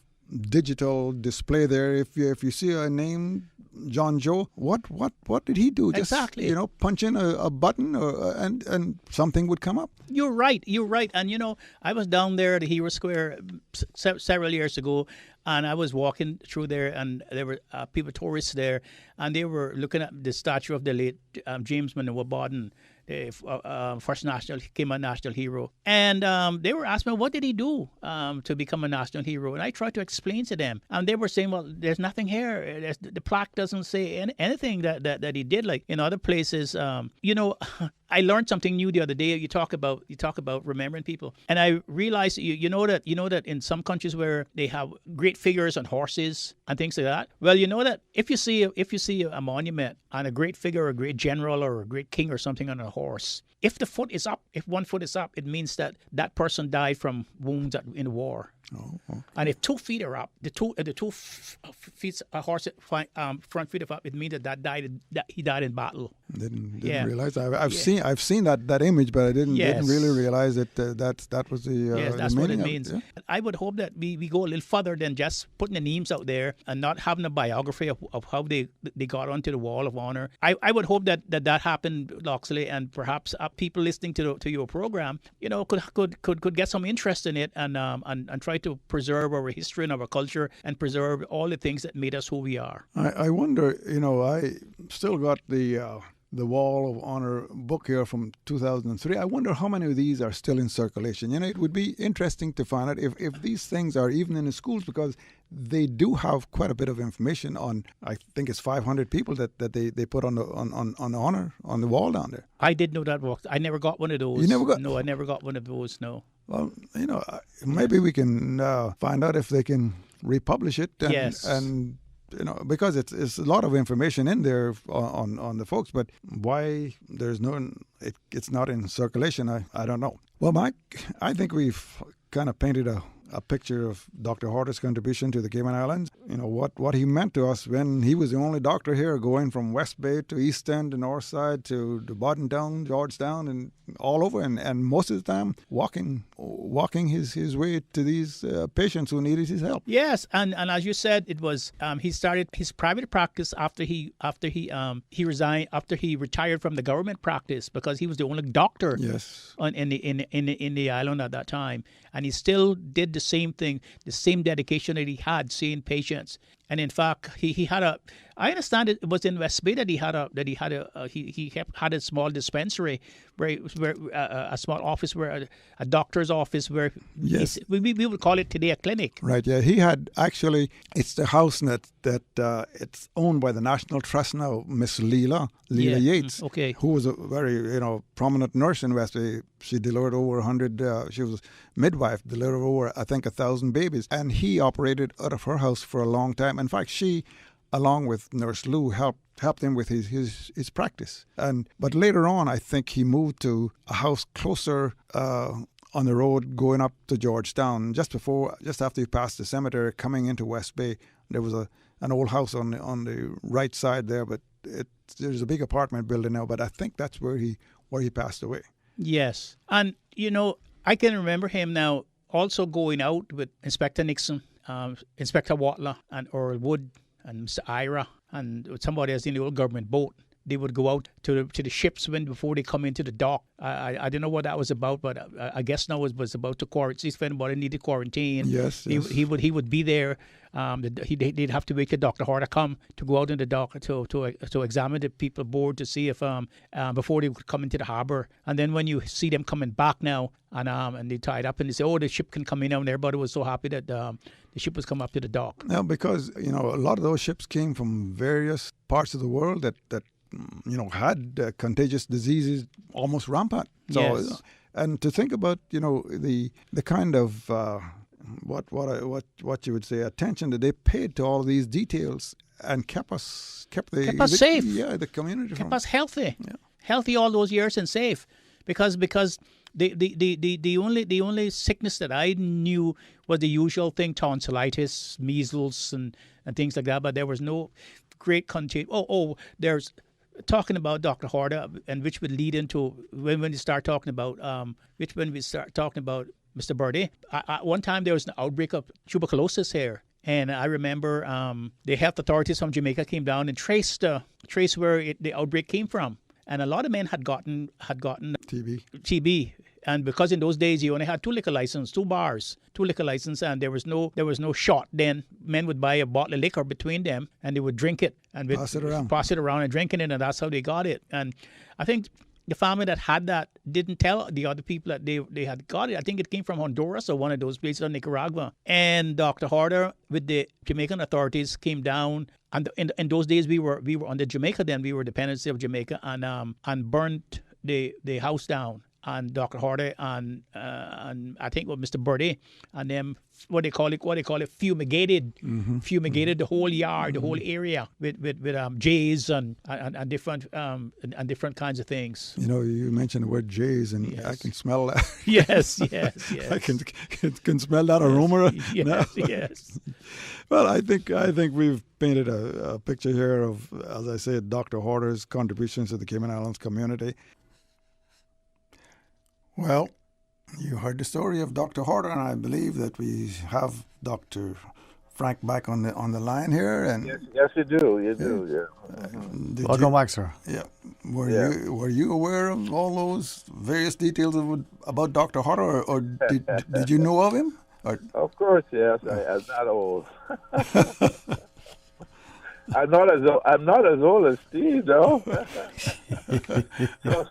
Steve actually reminded me of quite a few things, and because Dr. Horta really was a very, from what I remember as a younger observer, he was such a strange person. He seemed so lonely and so absorbed in his work and his duty, and it was that kind of, I guess, colonial sort of missionary type of person who lived for what he did and to help people.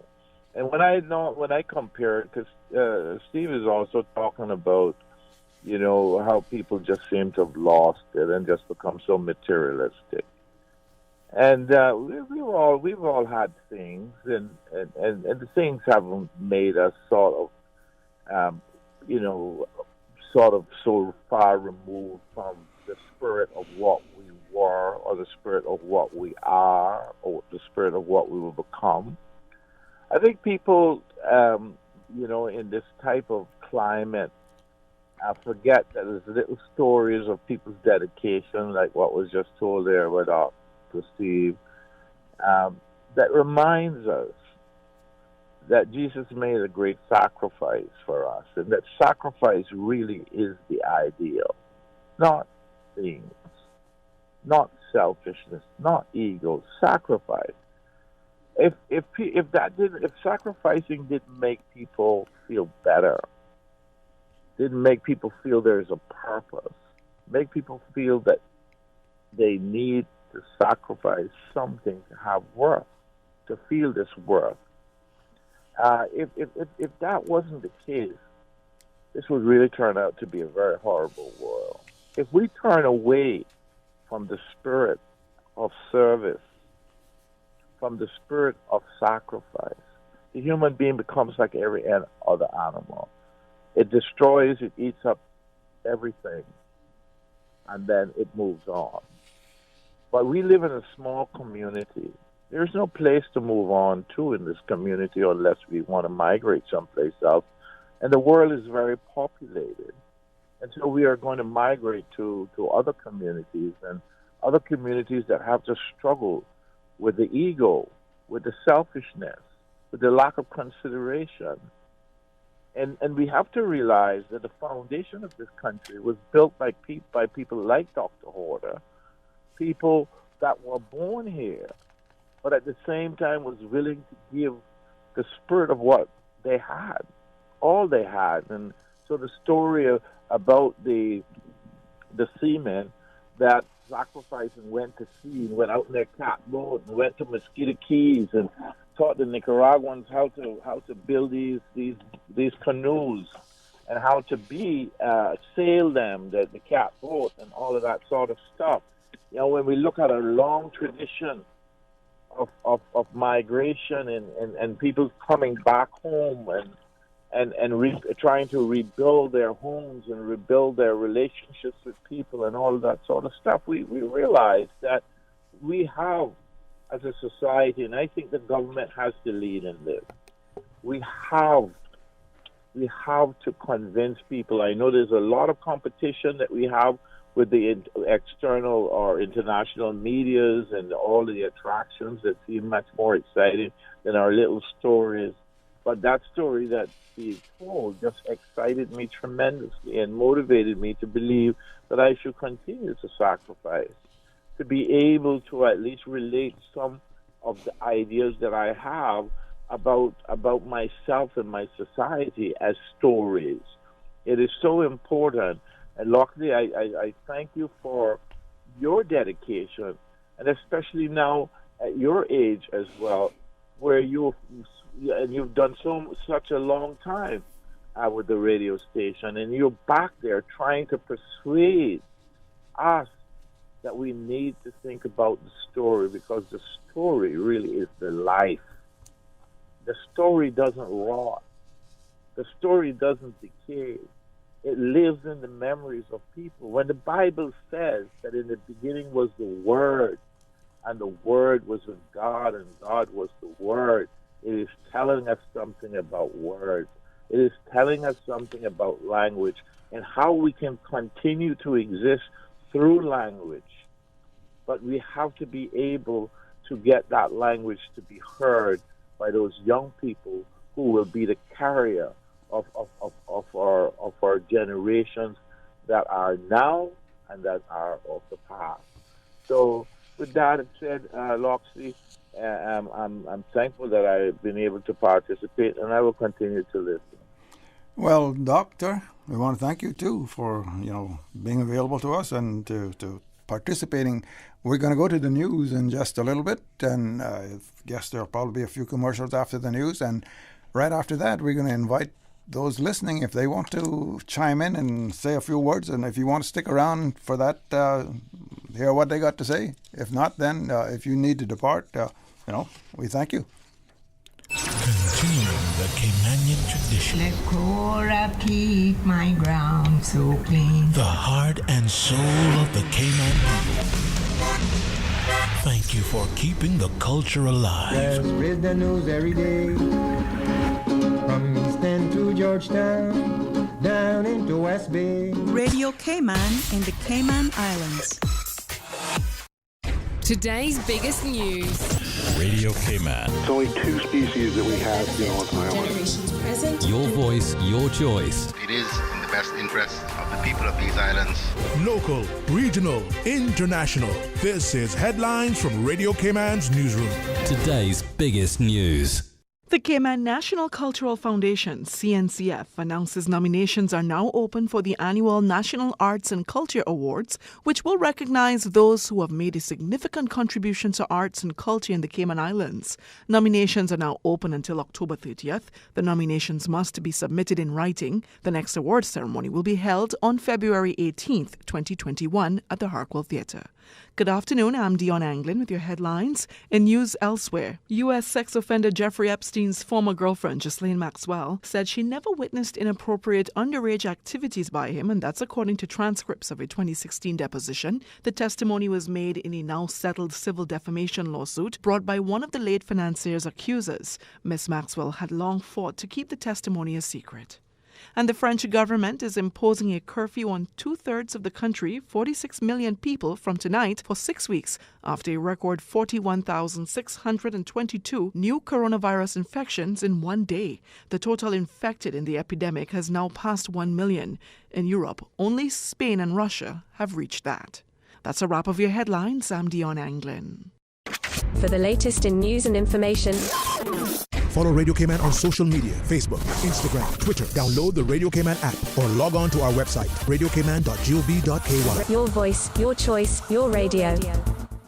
The Cayman Islands Chamber of Commerce Pension Plan. We're here for you. Are you currently a member and interested in management of your pension plan? If so, consider volunteering to be elected as a trustee at our upcoming extraordinary general meeting to be held on the 4th of November. Please visit our website, chamberpension.ky, or email pensions@chamberpension.ky for further details. The Cayman Islands Chamber of Commerce Pension Plan. We're here for you. Are you constantly cleaning your home or office and spending less time on business or with family?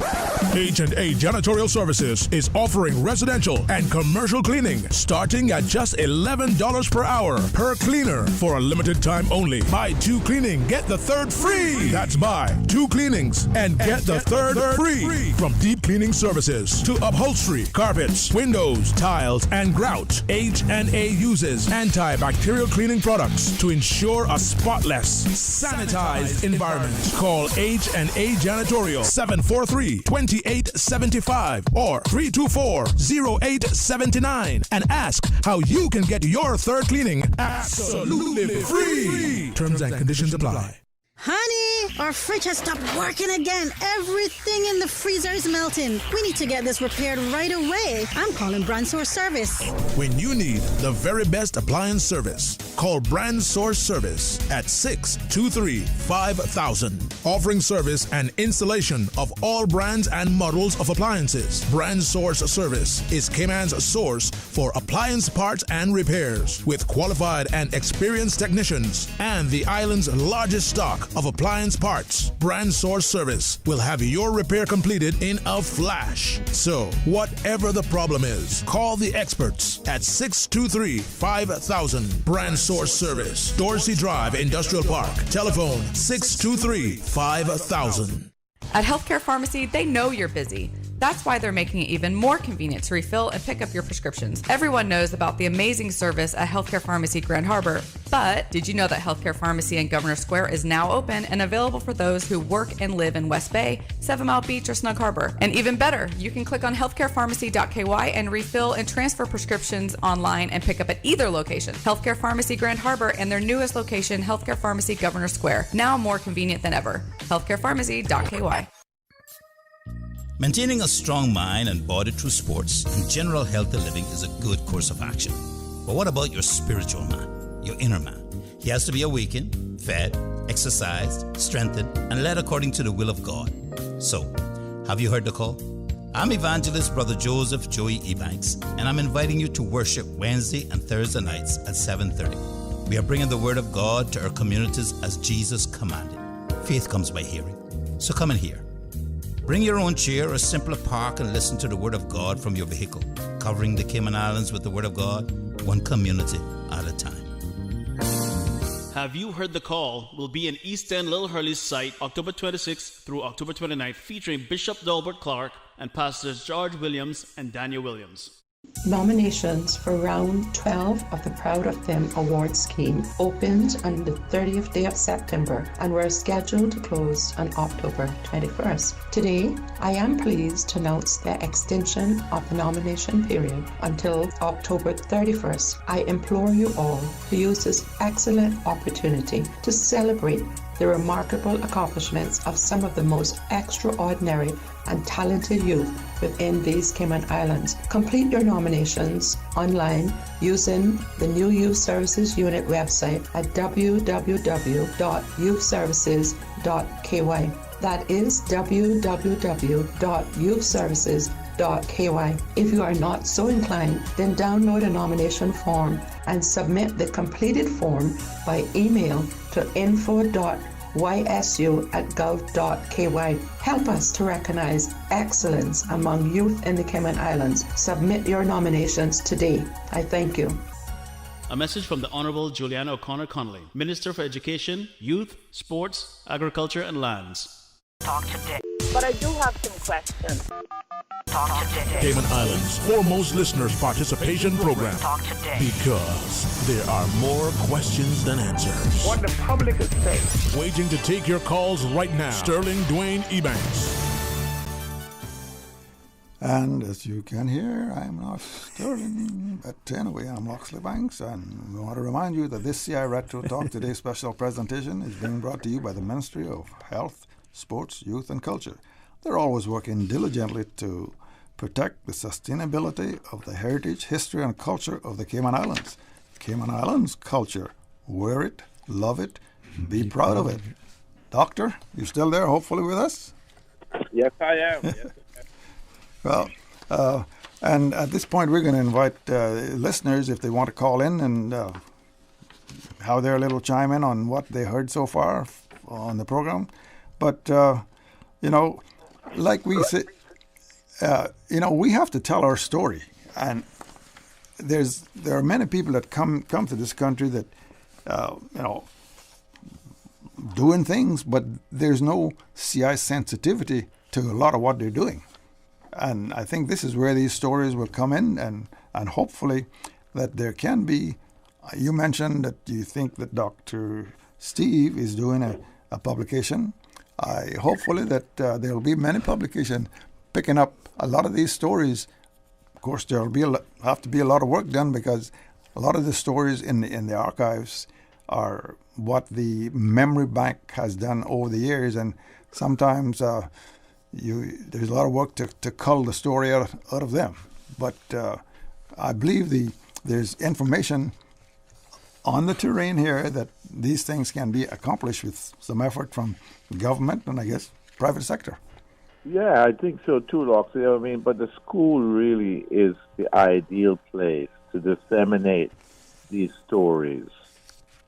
There are studies that have been done that shows that these types of stories can act to stimulate young people and get them interested in their own culture and society, rather than being focused on outside cultures and societies and gather negative influences, some influences that cause young people to behave in ways that we do not approve of, and some influences that cause young people to think that they don't have a culture and that their culture is inferior, and they should speak with a certain accent and they should behave in a certain way. And that kind of devaluing of self through devaluing of culture is something that causes a very strange type of inferiority complex that makes people believe that anything Caymanian is inferior and anything foreign is superior. And this is not a good way. Our society has actually caved in on us. We're buried in a way. And we have to dig ourselves out of that.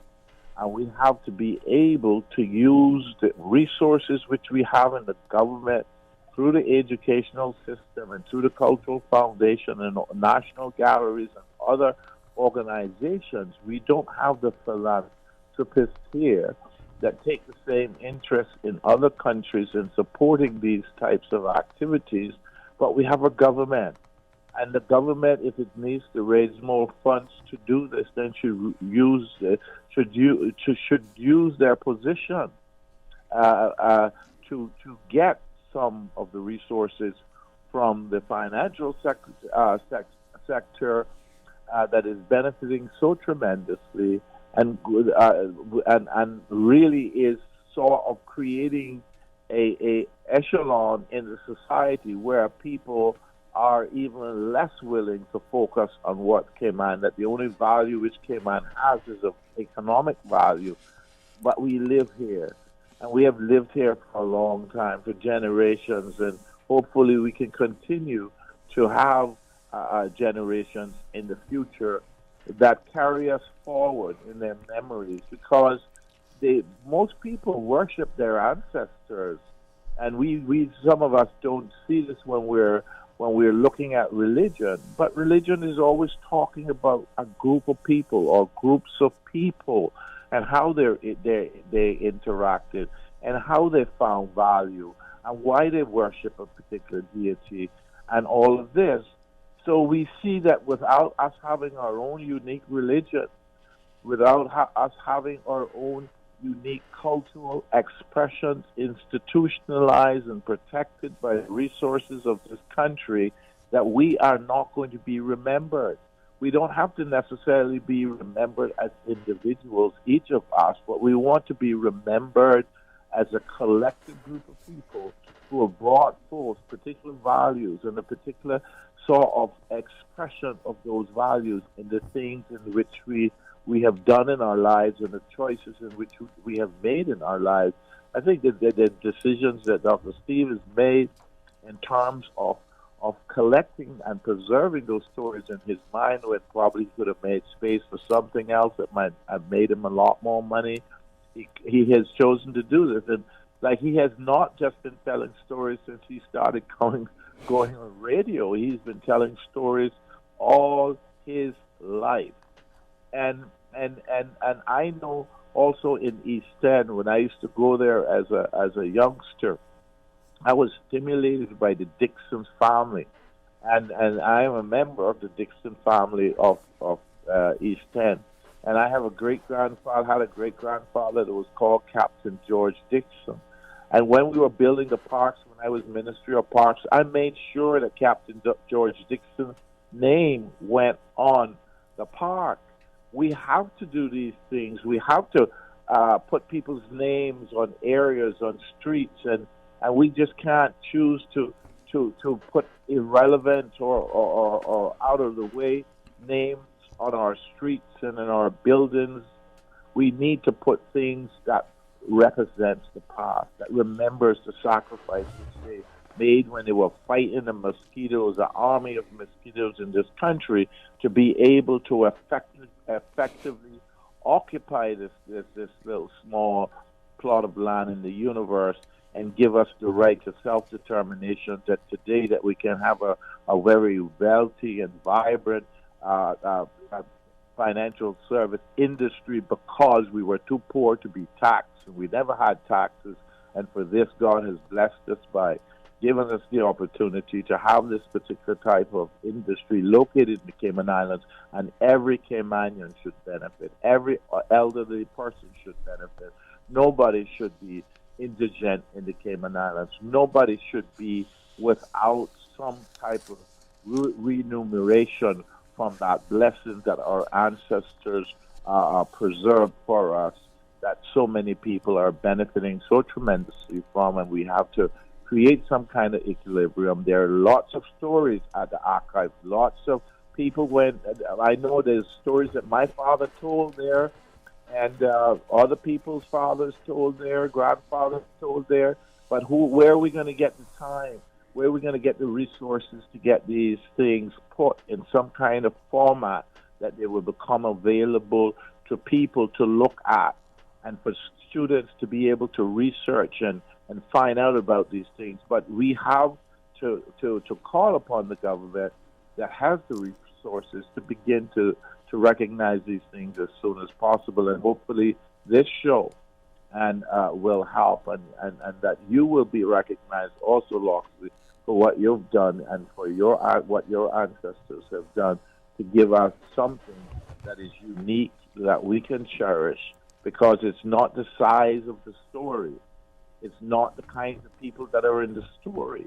It is about us being able to gain something from the story, regardless of how simple, because sometimes the most simple stories are the most profound stories. The story of the gentleman who had to go through all of that in order to be able to be safe again and to be with his family. Now, Steve would probably tell you about the story about the Macfields and the lady who traveled in, I think maybe Banaco or Rotan, through all of the kinds of swamps and bushes.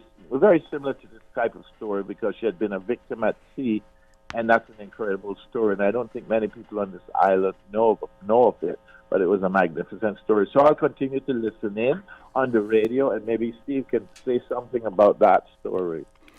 Well, actually, Steve's actually not here with us because some of what you heard Steve talk about, that was a recorded section.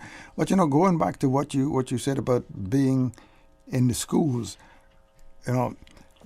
I participate with the Catboat Club, Kem Jackson and I, and we go around to the schools quite frequently, dragging the catboat behind us, and the enthusiasm that some of those 3-year-olds up through the middle of the teens, they show a lot of enthusiasm about learning about the catboat, and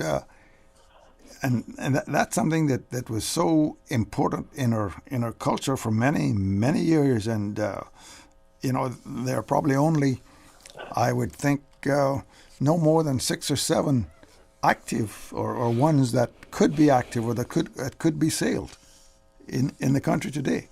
And the Catboat Club, of course, is trying to preserve this and carry it on down.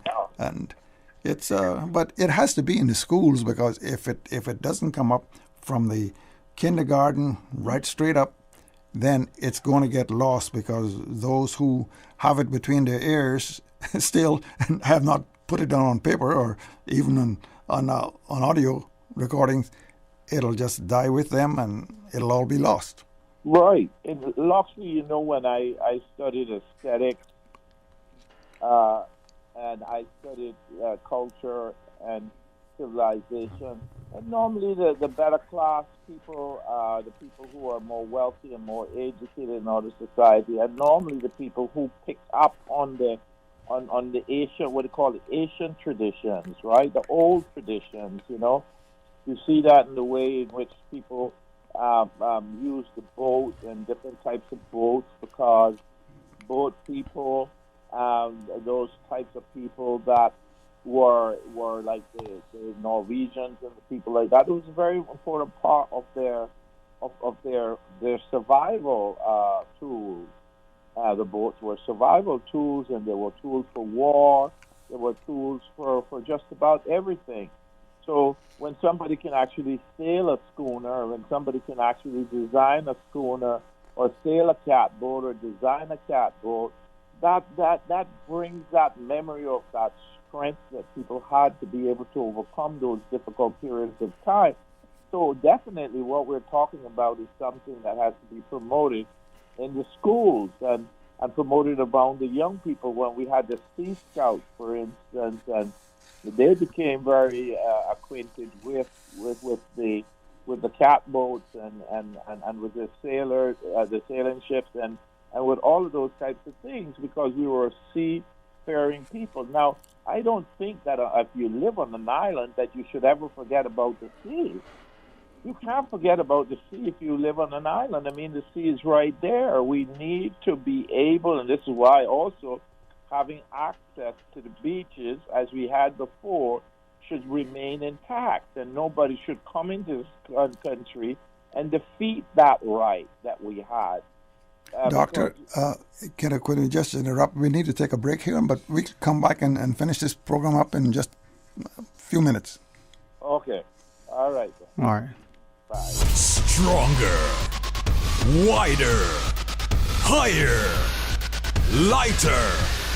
The all-new Ford Ranger Raptor. Powerfully built with a 2.0 diesel Panther engine and 210 horsepower. Modern with leather interior and 8-inch touchscreen, Sync 3 technology and power features. Tough, built to handle the off-road with 4-wheel drive, terrain modes, and a 10-speed automatic transmission. Coming early October to Vamped Motors, Walkers Road. To find out more and to test drive the bold new Ford Ranger Raptor, visit Vamped Motors, Walkers Road, or call 949-8288. Maintaining a strong mind and body through sports and general healthy living is a good course of action. But what about your spiritual man, your inner man? He has to be awakened, fed, exercised, strengthened, and led according to the will of God. So, have you heard the call? I'm evangelist Brother Joseph Joey Ebanks, and I'm inviting you to worship Wednesday and Thursday nights at 7:30. We are bringing the Word of God to our communities as Jesus commanded. Faith comes by hearing. So come and hear. Bring your own chair or simply park and listen to the Word of God from your vehicle, covering the Cayman Islands with the Word of God, one community at a time.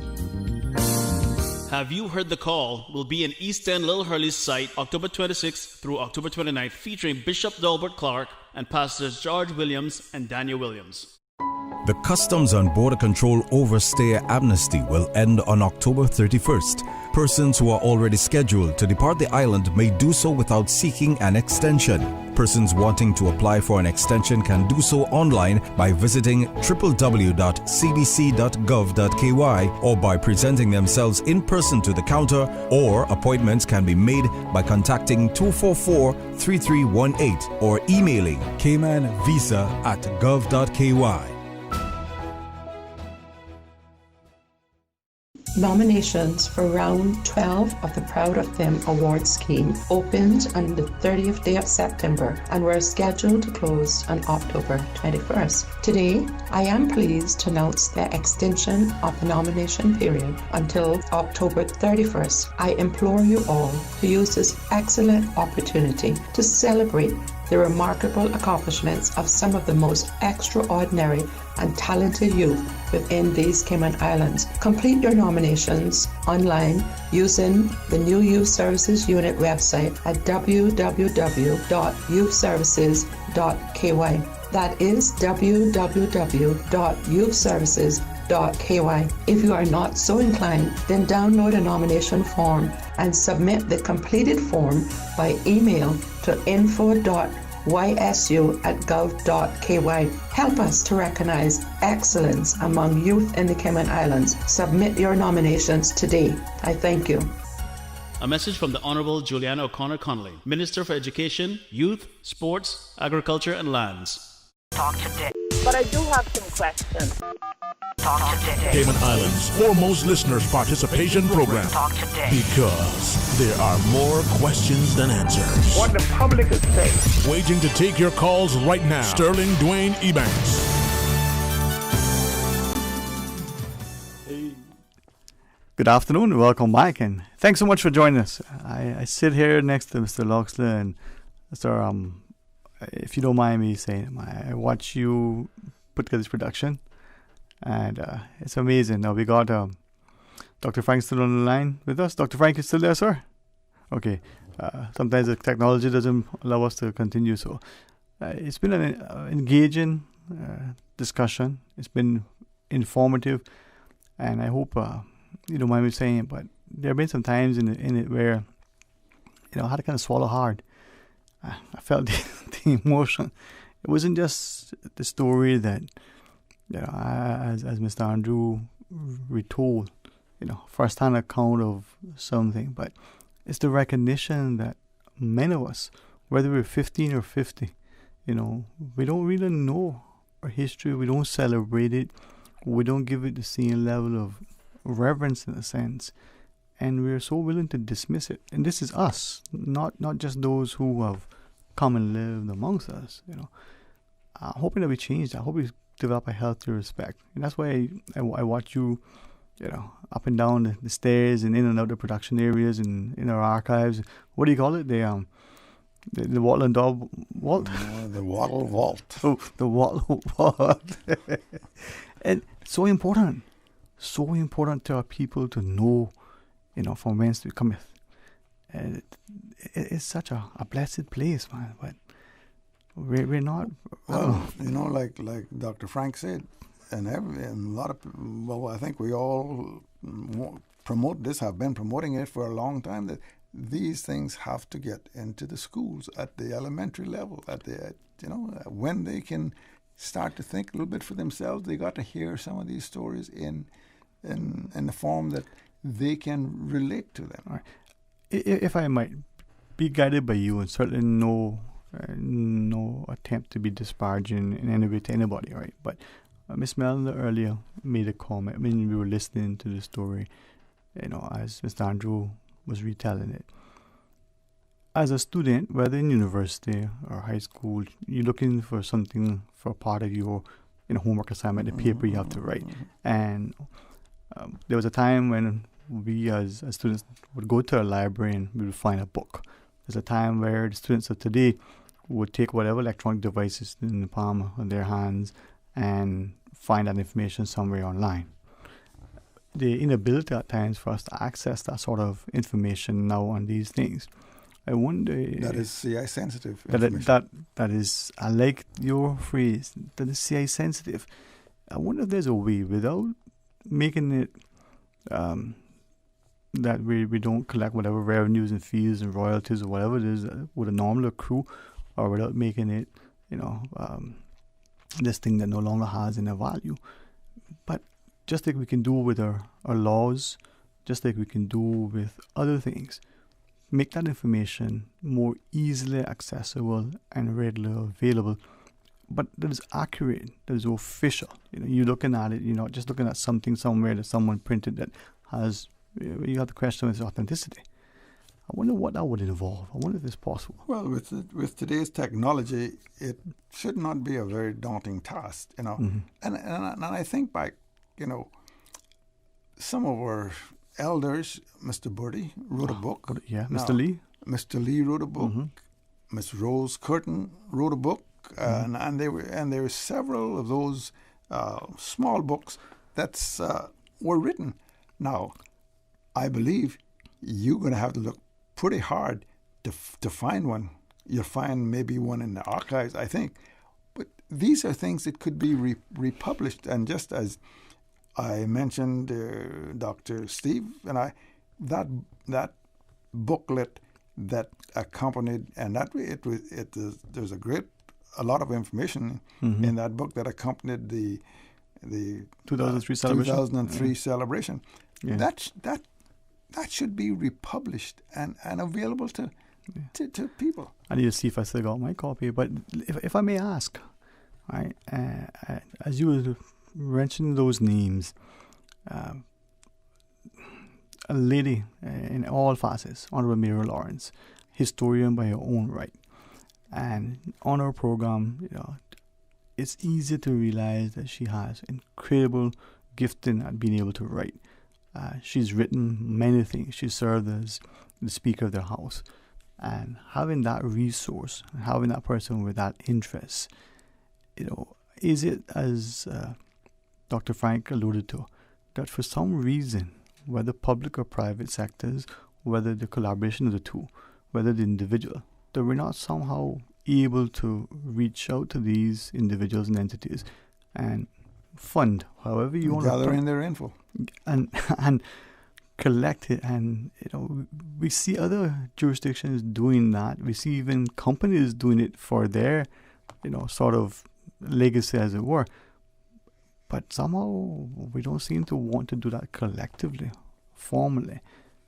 For us, it's almost as if let it pass. I guess though, looking at what's been going on. I mean, you take with Mr. Roy Borden, the books that he's written. Yes, sir. I was thinking, yes. Beautiful historical, even records. His poetry. Yes, but there's the way the society has gone. There has to be a lot more of it for us to catch up, because we have lost so much time over the years that if we don't create another 6 or 7, 10, 15 Roy Bodens and Steve McField and Dr. Franks and Mayor Lawrence's and Mr. Lee, then we'll never get the job done. Yeah, if I can ask though, because I think there should be a concern that as time passes, information that is collected, collated, and somehow recorded and presented could, not even maliciously and deliberately, but inadvertently be recorded incorrectly.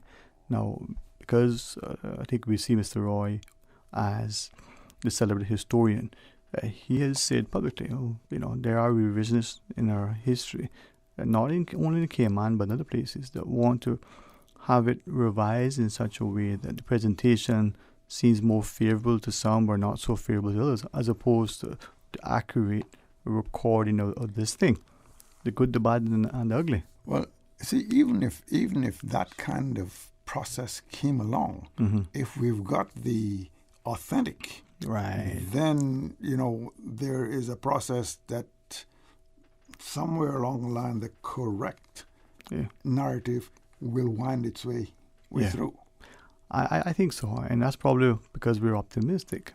But as you shared, and as Dr. Frank highlighted just now, this effort on your part, it shouldn't be an individual effort, and it has to be a collective celebration, but it also has to be part of, what we're doing in our schools as we're doing in our homes, and I think currently, the minister who has culture under his umbrella, Honourable Dwayne Seymour, has a very keen interest in getting these things done now.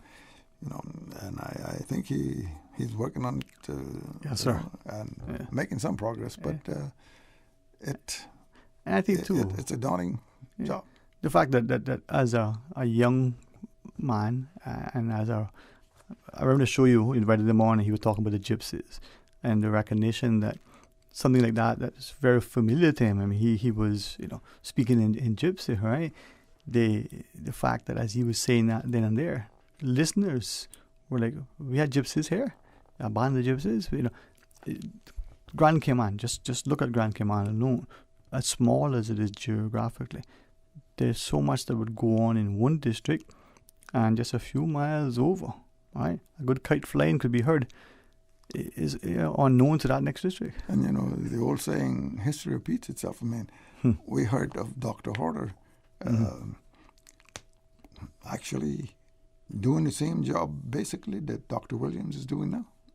Yeah, you saw that, right? Yeah. And actually there was a quarantine station, a quarantine house, actually down there just across from where the Marines complex is at. I think that's basically where it was at, where they would put people who came to the country that they thought had, and one of the major evils of the day was tuberculosis or something like that. Even typhoid one time, huh? Yellow fever?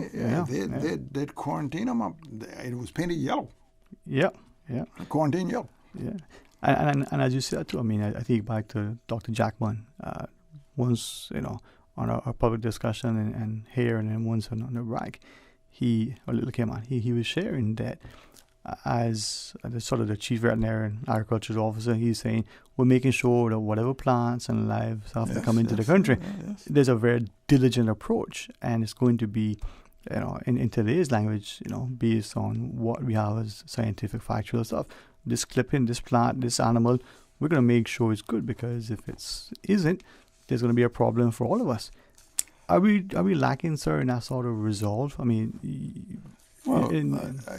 if you might say, I think we're lacking in the level of that kind of resolve. Okay. I think the basic resolve is somewhere down there lurking around, but the level of that resolve has not floated up to where it should be. But Mr. Andrew Power, right, the faith, I think he said, it wasn't his strength. He demonstrated a perseverance. He had a resolve. There was a resilience. There was within, we would probably say, courage, a heroic effort. But it must have been something greater. For me and you, it's probably easy to say he drew on faith. He got a strength through Almighty. But are our people, for whatever reason, not allowing that resolve to be, It's not being allowed to seep in at the level that it should be. And you heard him say and it was at the end of his journey, after he had swum the channel and he was getting into shallow water and his belly touched the bottom. Yeah. His next words was, I got up and gave thanks. Thank God, he said. The words he used, I think, I got up and gave and blessed. Yeah. But it was evident that he, he was on terra firma. Yeah, and after in that kind of situation, that is the first thing that comes into the mind. Treating up a child, right? Yeah. And I believe we've got a call. One final call, running a little bit over time here, but we'll take the call. Hello? Good afternoon, gentlemen. Peter Schmidt here. Good afternoon, Captain. Just a very short comment. You're talking about needing different kind of resources to record the history of Caymanians. and you seem to have a number of individuals that perhaps could be persuaded to ride it or something. I believe that the service clubs would be interested in financially supporting such a venture, and in order to preserve the history, because it is evident that a lot of the young people do not know where they come from. Okay, and they don't have a history to hold on to, and I think it would benefit all of them if there was something. It would obviously start in a written form, and then it would be electronically available. But I believe with the right approach, that service clubs would be inclined to support an endeavor like that. Mm-hmm. Well, that's a good idea. You want to take that on? Well, I can. I mean, you are the ones that know the people, and you mentioned a few names, Miss Mary and Dr. Steve and Frank himself, that can do the recalling, and they have the materials to bring it forth, and then of course it just needs to be put together. I don't have the skills. I would certainly, with my voice, to the extent that I can, I would support it and would broadcast it, for others to get behind the project as well. Well, when I mentioned, would you like to take it on? I was basically mentioning or thinking about taking on, trying to drum up the support for whatever kind of support that is, and a lot of it comes down to financial support to get these things done. Of course, and there are a lot of projects that get financially supported, substantial financial support from these service clubs, which are not as important as the one you have been talking about. Well, thanks for the input, Peter, and Well, anytime you have anybody that thinks they can put the package together and they have a number, I will certainly support it.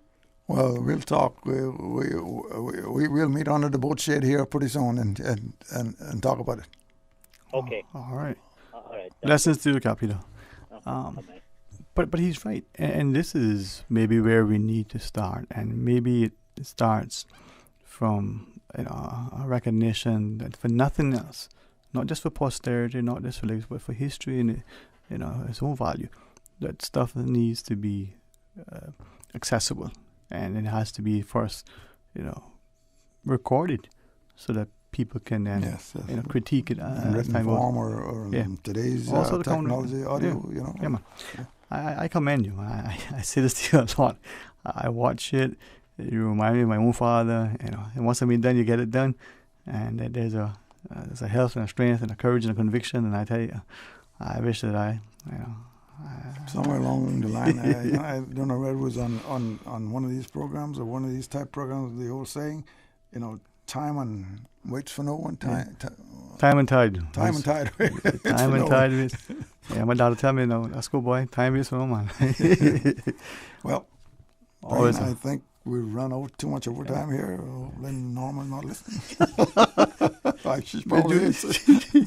But before we go, we want to remind you that this CI Retro Talk Today special presentation is being brought to you by the Ministry of Health, Sports, Youth and Culture. They're always working diligently to protect the sustainability of the heritage, history and culture of the three Cayman Islands. Cayman Islands culture. Wear it, love it, be proud of it. And just remind the folks about these nominations for the Seafarers. Thank you, sir. And as you know, the nominations close next Saturday, the 31st of October. So please keep that date in mind. We're celebrating our seafaring heritage at the 2021 National Heroes Day Awards. And the categories for the National Heroes Day 2021 awards for seafaring heritage in the following categories: the Early Pioneer, the Pioneer, the Excel at Sea, Women in Seafaring, the Memorial Scroll, and the Friends of Seafarers. And just a quick, if I may, Mr. Loxley, maybe a couple of seconds. The deadline is next Saturday, so get it in. You can go online. I'll tell you where to get it. You can collect the forms. They're almost any and everywhere. We have a couple here already came out.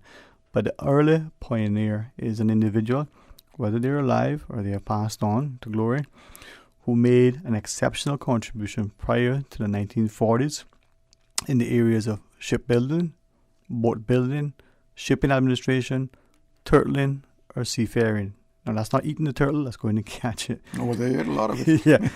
And for the pioneer, it's the individual, again, alive or deceased, who made an exceptional contribution from the period between the 1940s and the 1980s in the same areas: shipbuilding, boat building, shipping administration, turtling, or seafaring.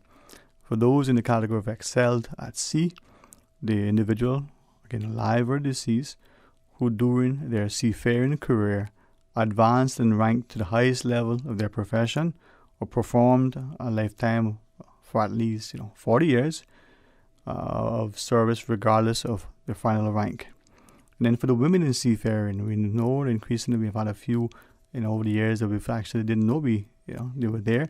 So women with us or have passed on who bravely went to sea or made exceptional contributions to our island's seafaring heritage. And then the memorial scroll is for that deceased person who made the ultimate sacrifice and lost their life as a result of going to sea or serving as a seafarer.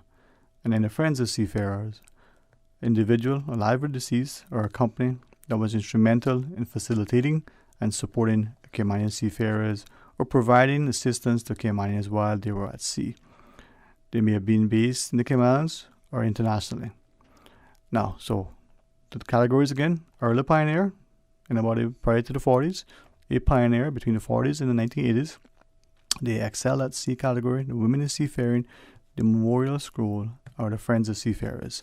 And the deadline is next Saturday, the 31st. So please, get your nominations in. If you need, you can get online forms at www.celebratecayman.ky, or you can visit the ministryofhealth.gov.ky.